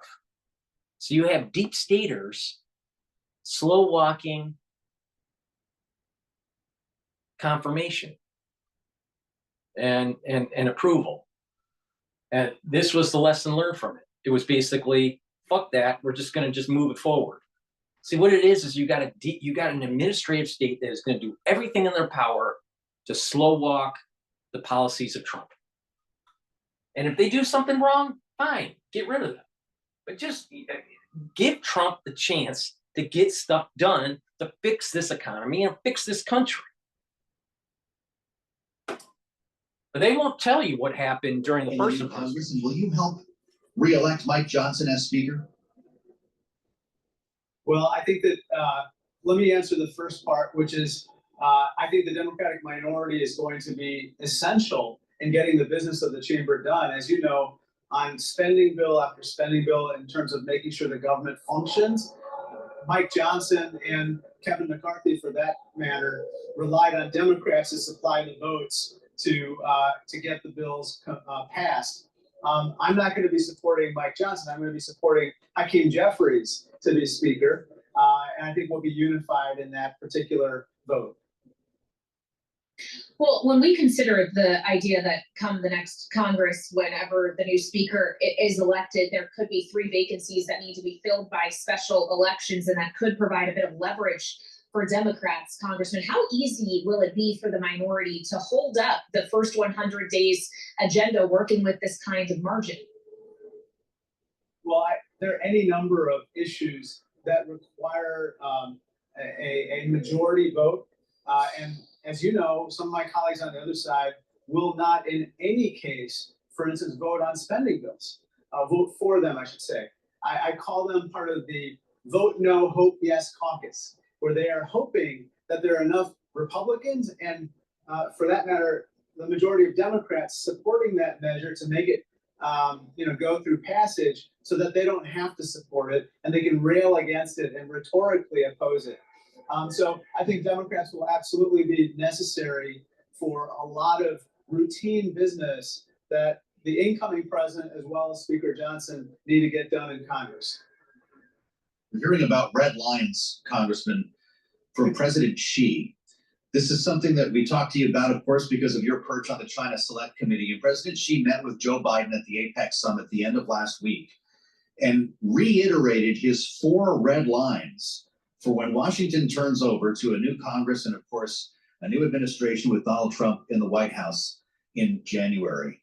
Should he be concerned about what is coming? What will the Trump second administration mean for our relationship with China beyond this idea of across-the-board tariffs? Will there be a relationship between these two at all? Yeah, I think so. I think there will be some continuity with regard to the policies of the Biden administration going into the second Trump administration, just the same way there was from the first Trump administration into the Biden administration. So, for instance, I'm hopeful that they'll keep the export controls in place with regard to high-end semiconductor exports. I'm hopeful that they'll keep the outbound investment restrictions in place. And finally, among other things, we have to do everything we can to repair our military industrial base and also equip Taiwan and our friends and partners and allies with what they need to deter aggression by the Chinese Communist Party. What about TikTok, Congressman? Because apparently the president-elect wouldn't like to see it banned. After all, what's its fate in the United States given the legislation that has already passed and become law? You're exactly right. It is the law. It's in the courts. I fully expect that it will be upheld by the courts. And if the incoming president wants to repeal that legislation, he should come back to Congress. Now, you should know that 360 people voted in favor of this legislation in the House, not to mention a huge majority in the Senate. And so I think that there's a lot of sentiment in favor of making sure that we protect our national security. You know, Donald Trump has indicated that Mark Zuckerberg might be a greater threat to the American people than anything posed by TikTok. He says you get rid of TikTok and you empower Mark Zuckerberg. How would you react to that? I don't think, I personally think that with regard to anybody in the United States, if the president wants to do something about social media, for instance, which a lot of us believe need to be regulated better, then we need to pursue legislation here in the House and the Senate and get it signed into law by the president, and we can do that. But with regard to a foreign adversary controlling a social media app, they are beyond our laws. They are beyond our rules and regulations. And that's why this particular law, which requires divestment by ByteDance of TikTok, makes sense, and that's why it commanded so much support. Congressman, we were all a bit puzzled yesterday when the announcement dropped from the president-elect nominating Howard Lutnick to be Commerce Secretary. Also included in that announcement, saying that he is now going to have direct oversight of the Office of the U.S. Trade Representative, which typically reports directly to the president. And I wonder, as we consider the relationship with China, specifically knowing the battle that is likely to come over tariffs, what you make of that move and this kind of operational structure? I'm not sure.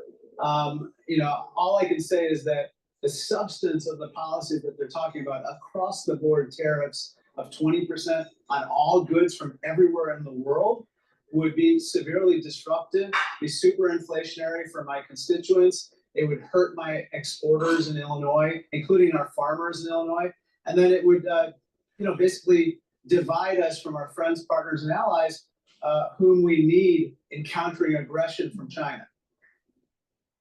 All right, Congressman, we always appreciate you joining us live from Capitol Hill and in your district as well when you were there. Congressman Raja Krishnamurthy, a Democrat from Illinois, live on Bloomberg TV and radio. Thank you so much. Of course, we all aren't really sure what this new structure is going to look like with Lutnick helming commerce and the relationship with the USTR, but we don't know who the U.S. Trade Representative will be either. That is one piece of this economic puzzle that has yet to reveal itself. Yeah, we talked to Rob Waters about that a little bit earlier. He used to consult both the Commerce Department and the USTR, not sure exactly how they agree and what that will mean for the strength of the U.S. Trade Representative going forward. A lot of questions here, including who will be Treasury Secretary. We still don't know. Still, the big question remains unanswered. But Bloomberg's Saleha Mosin, senior Washington correspondent and host of the Big Take DC podcast, has been chasing that question relentlessly for the last several weeks. She's joining us now in our Washington, DC studio. So, Saleha, we know Lutnick is not going to be Treasury Secretary. He will be Commerce instead, assuming he is confirmed. And so that whittles down the short list even more. And there's going to be some pretty important interviews happening in Florida today. Just walk us through what that means for the process and if it actually signals coming closer to an end. Right, Lutnick being nominated to Commerce, it narrowed the list that expanded just before that was announced.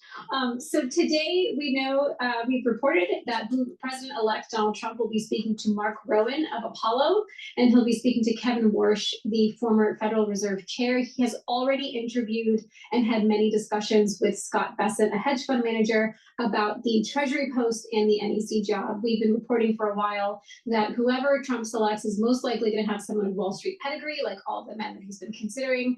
And anyone being considered for Treasury Secretary could also slot into the very powerful role of National Economic Council Director at the White House. Some have suggested that might have actually more emphasis in the Trump administration because you're actually in the White House with him, talking to him potentially on a daily basis. But I'm wondering about the idea of Senator Bill Hagerty. We're watching this SpaceX launch last night. Kaylee said, look who's standing behind Donald Trump and Elon Musk. Is he going to end up being the dark horse candidate for Treasury? I think now it's no more dark horses. We know all their names. Haggerty's name has been in the mix for a couple. Sleeper is a better. Sleeper. I like that, Joe. That's perfect. Sleeper candidate.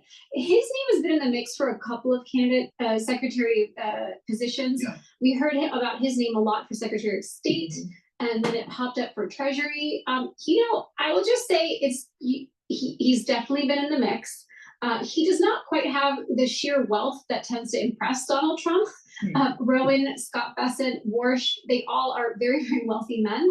And that speaks volumes to someone like Donald Trump. Well, we do know that he values that. He also places high value on looking the part, but there are policy objectives he would like to achieve here. With Kevin Warsh specifically, I have a lot of questions about how much they really align. I've seen many people in the crypto community saying that he actually wouldn't be good for crypto because he's supports CBDCs, for example. There's been some pushback in that regard. Then there's people who are pro-tariff who say he might not like everything Donald Trump would like to pursue in that arena. How much really do they align, or how much could they diverge, and could that be a deal breaker?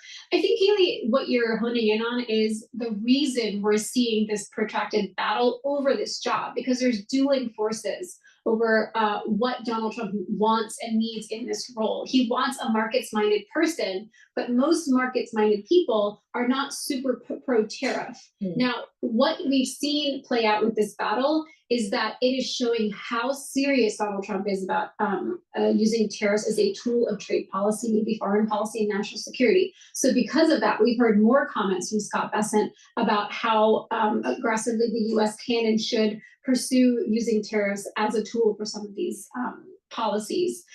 Kevin Warsh, it's a little bit of it's confusing, right? What he's spoken about globalization and being against protectionism, those are 10, 15-year-old comments. I want to know, what would he say today? Because you base your answer on what's the current economic landscape is. We could say the same for Rowan. We don't know these kinds of where he falls on that too. All the while, there's an ethics committee meeting getting underway right now, House Ethics Committee, on whether to release this report into Matt Gaetz. Whether they do or not, senators who are preparing to deal with this confirmation are now requesting the FBI file on Matt Gaetz, which is going to be, I presume, the next fight here. Capitol Hill seems to be evolving a little bit. We're hearing a few more people express concern about specifically this pick, if not Pete Hegseth already. Is Mar-a-Lago evolving, or does Donald Trump still say, clear all my nominees, I have a mandate? Yeah, I love talking about ethics in Washington. Yeah. But, Donald Trump's public comments show that he is standing by his choice for Matt Gaetz as Attorney General. It's as simple as that. Well, and perhaps more evidence of that, Matt Gaetz is currently being paraded around Capitol Hill by current Senator and Vice President-elect J.D. Vance for meetings. I guess it's just a question of to what extent there's progress in. Well, to be in some of those meetings. Yeah, to be a fly on the wall. There are some senators who had very different feelings about Matt Gaetz, who said that he shared salacious videos with them in the cloakroom and so forth. These are the kind of conversations that are being had, which is taking a lot of the attention away from some of the other picks that we're obsessed with here on Bloomberg, like commerce, like Treasury. You giving Treasury until next week? What's your I'm really hoping, just for my own personal safety, that it's this week. Okay. Yeah, I think we're all on board with it. Today's interview day. Really nice. Today's interview day. All right, perfect. Saleha, thank you so much. Saleha Mosin with us, reporting for Bloomberg. On the transition, with our political panel ahead next, Kaylee, we're balancing both ends of Pennsylvania Avenue today, which we haven't mentioned, by the way, not once yet. Joe Biden. Yes. Happy birthday. 82 years 82 old. years old. A lot has changed since his last birthday. Yes, of course, he's celebrating that birthday, having just returned from the G20 in Brazil, one of his last big foreign trips as president of the United States. And on that note, we do have more coverage in geopolitics to discuss with what's happening in Ukraine and the ongoing war in Russia. So stick with us on Bloomberg. All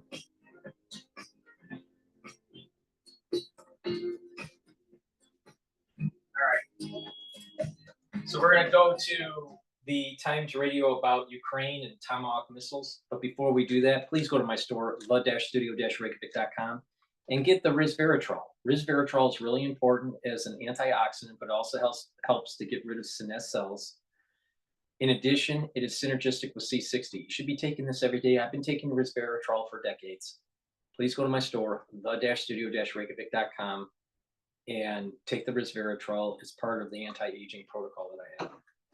And I've added to my stack NAC. NAC helps to increase the glutathione levels. Glutathione is really important as an antioxidant. It's another pathway. It's synergistic with C60 to soak up those free radicals. In addition, NAC helps to detoxify your liver and your kidney, especially if you have to take acetaminophen. And NAC helps to reduce anxiety, all right? And helps the body go into a parasympathetic instead of a sympathetic mode. So please go to my store and get the NAC, boost up those glutathione levels and soak up those free radicals. It is synergistic with C60. You should stack them together.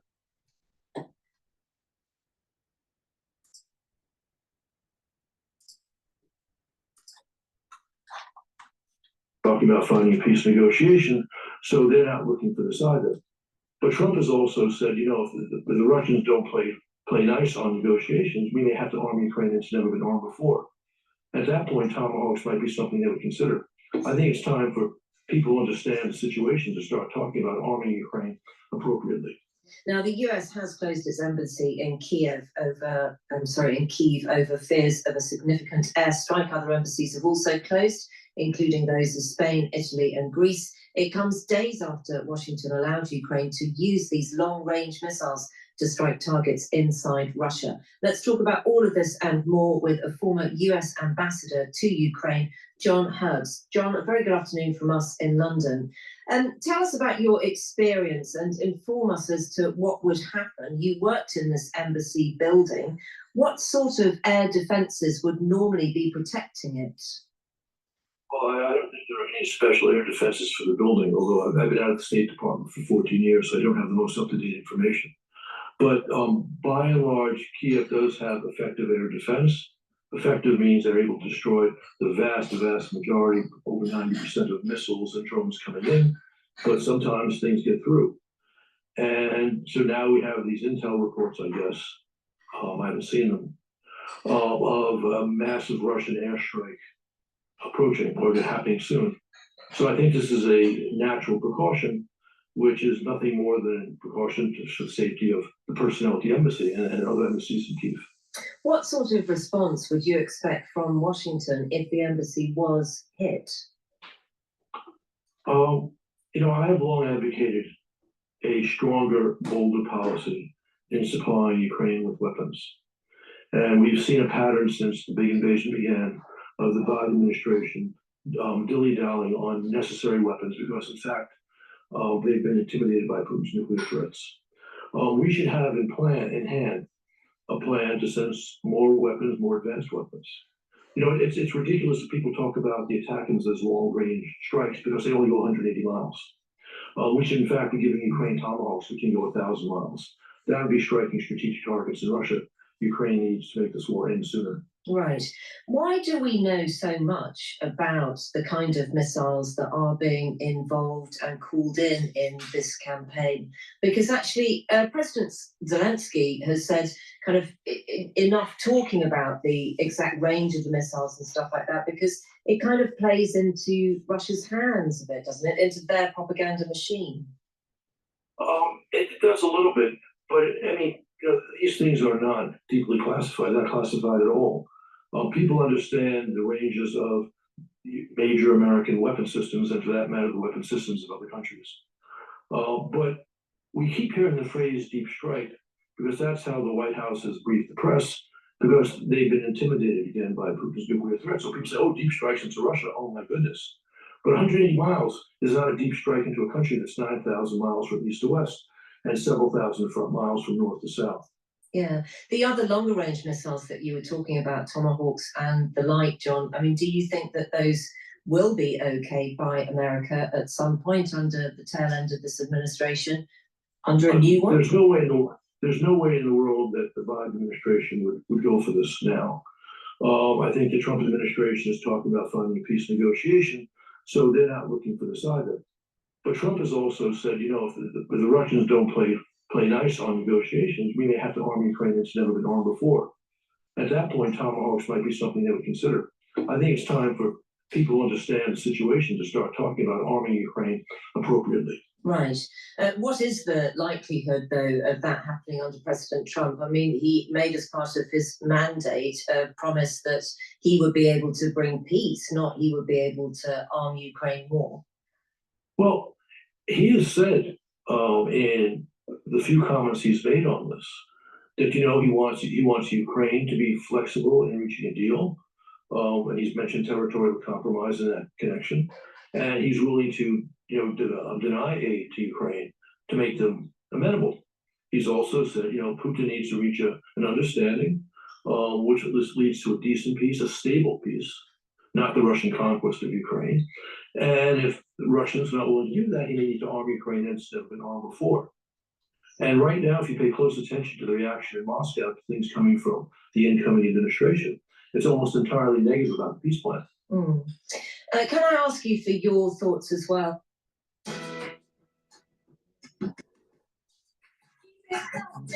Be Nuevo Vallarta on a whole new level. Be wonderful. On Miro, teams work faster on the new Innovation Workspace. Innovation belongs on Miro. Can I ask you for your thoughts as well, Mr. Hurst, about the kind of people who Donald Trump is surrounding himself with? I mean, particularly the potential of the new Defense Secretary being Pete Hegseth. Do you have very many thoughts about him? I don't know him. I mean, I've seen him on TV before, but I have an excellent group of colleagues, a couple who've had contact with him, and they tell me he is sound regarding the major strategic dangers to the United States, which include especially China and Russia.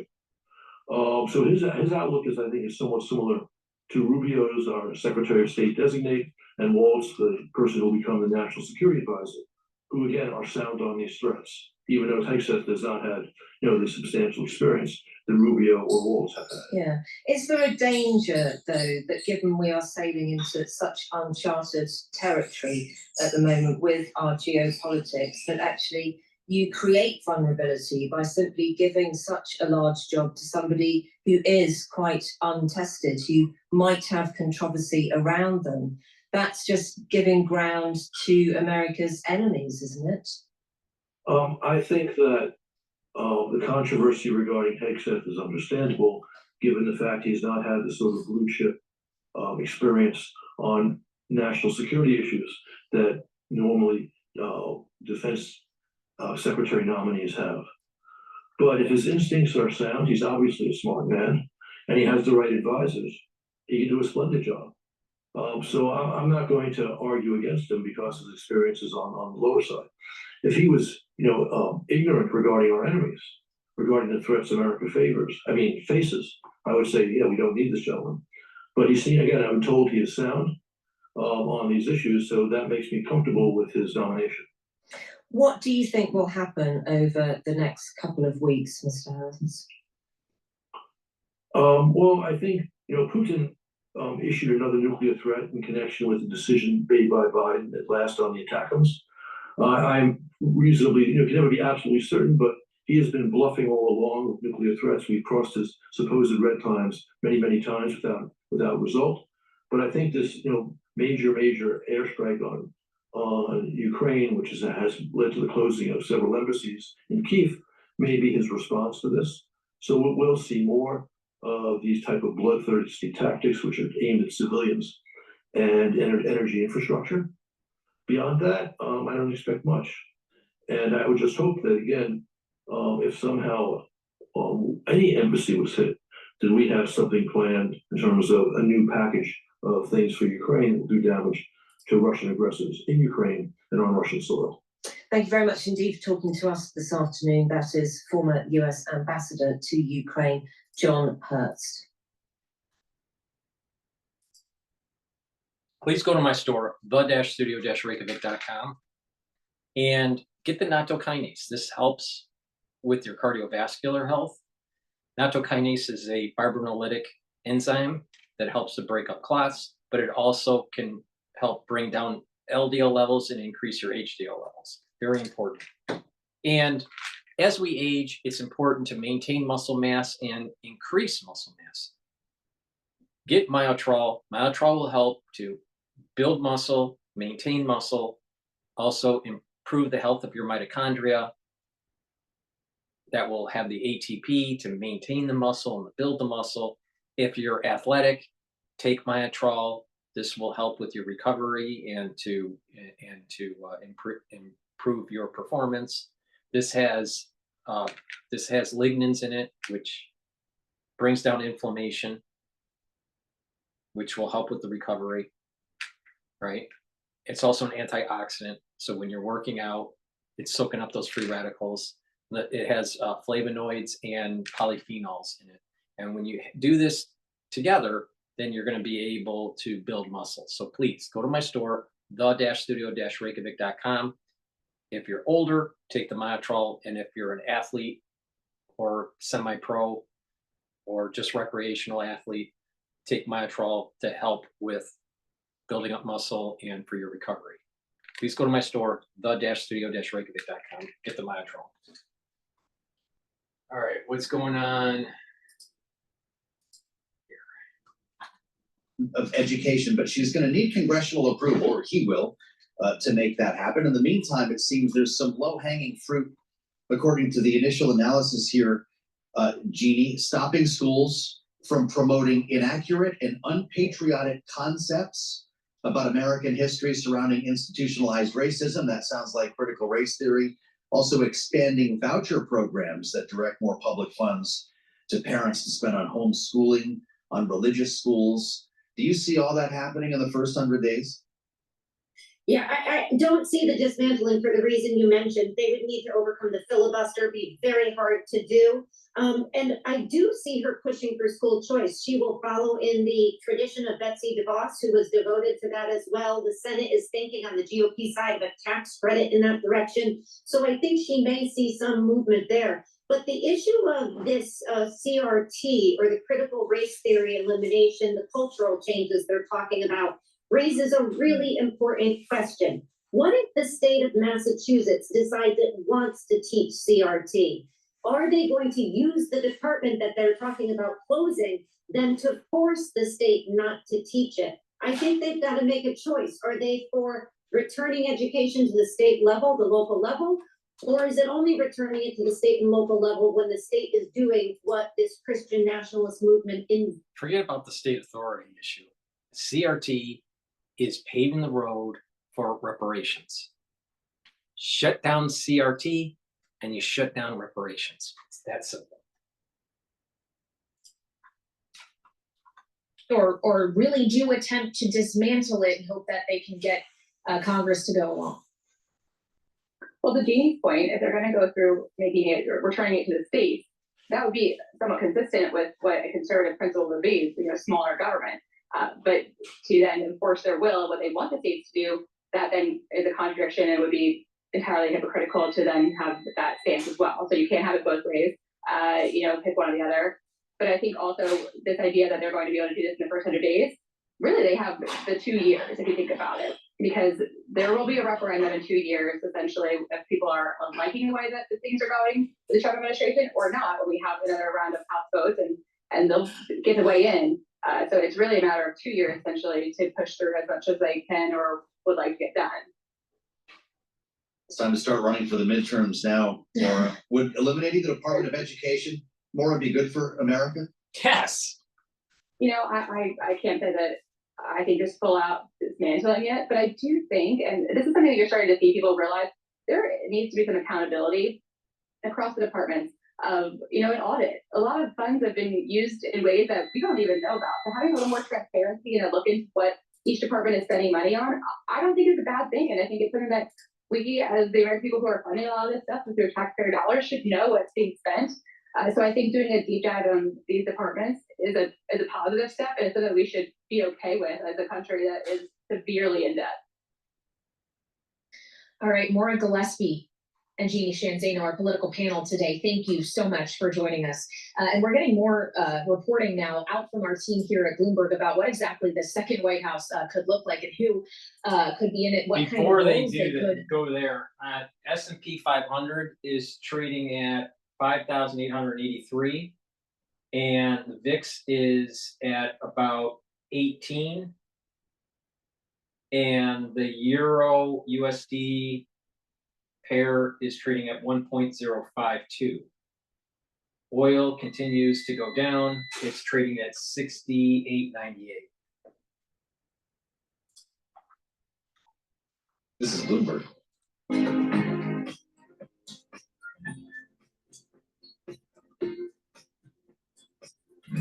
Oh, they're on a break.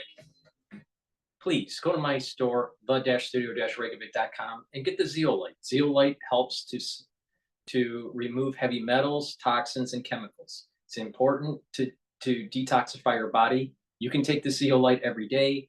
If you're going to take it every day, take a couple drops underneath your tongue, drink it with filtered water, just small drops, just 2 small drops a day, and drink it with filtered water. You do that year round. Some people do a detox once or twice a year, and for people like that, then what you do is you take a few drops, put small drops underneath your tongue, maybe 4 or 5, and then drink it with filtered water. And you do that each day until the bottle is done, and do that once or twice a year. But this zeolite you can take year round. So please go to my store, the-studio-reykjavik.com, soak up those heavy metals, toxins, and chemicals. You can remove forever chemicals over time by using zeolite. But what's also important is you need to filter your water. You got to stop ingesting these chemicals. So filter your water and make sure you stop eating foods that are processed, and increase the quality of the food that you're eating. Stay away from a lot of restaurants. They don't have very high quality food. So you're better off cooking at home. So please go to my store, the-studio-reykjavik.com, and get the zeolite.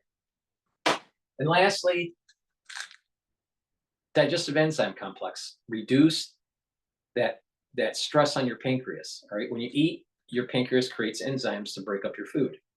Digestive enzymes have those enzymes in it to reduce the stress on your pancreas. As we get older, our pancreas starts to age. So we're going to need some help. So take the digestive enzyme complex on a daily basis to break up the carbohydrates, lipids, and proteins that will help you to absorb your nutrients. And in addition, if you work out, if you're taking digestive enzyme complex, this will help with your recovery, to fuel your body in your post-recovery. So take the digestive enzyme complex if you're older and you want to reduce the stress on your pancreas. But if you're working out, you can also take digestive enzyme complex to help with your recovery. In addition, this has proteolytic enzymes to break up glycoproteins. That was important in 2020. And also it has bromelain in it, which is fibrinolytic, to help break up clots. And this is synergistic with nattokinase. So please go to my store, the-studio-reykjavik.com, and get the digestive enzyme complex.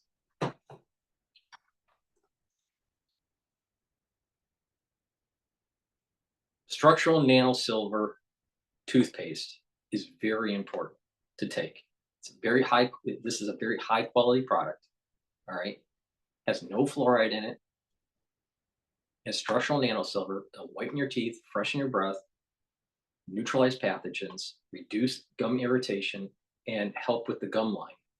And over time, by having good oral hygiene, you're reducing your chances for cardiovascular disease, and you're reducing your chances of valvular disease. A lot of people don't understand that poor oral hygiene does exacerbate cardiovascular disease and valvular disease. So please go to my store, get the structural nanosilver toothpaste, and improve your health. This is the best toothpaste you're going to buy. So help support me by getting a few tubes of this toothpaste and help support your oral hygiene. Please go to my store and get the structural nanosilver toothpaste. And it's important to take max 35 or max 14 on a daily basis. I take a teaspoon a day. How this works is you just take a teaspoon, gargle with it, swish it in your mouth for 30 seconds or so and swallow it. It's neutralizing pathogens. It's maintaining that mucosal barrier and improving your oral hygiene. And by doing that on a regular basis, you're boosting up your immune system. All right. Structural nanosilver is important. It's one of the pillars for my anti-aging protocol. So get the max 35 or the max 14, take a teaspoon a day. In the cold season, if you're not feeling well, take a tablespoon or 2 a day. Please go to my store, the-studio-reykjavik.com, get the max 35 or max 14.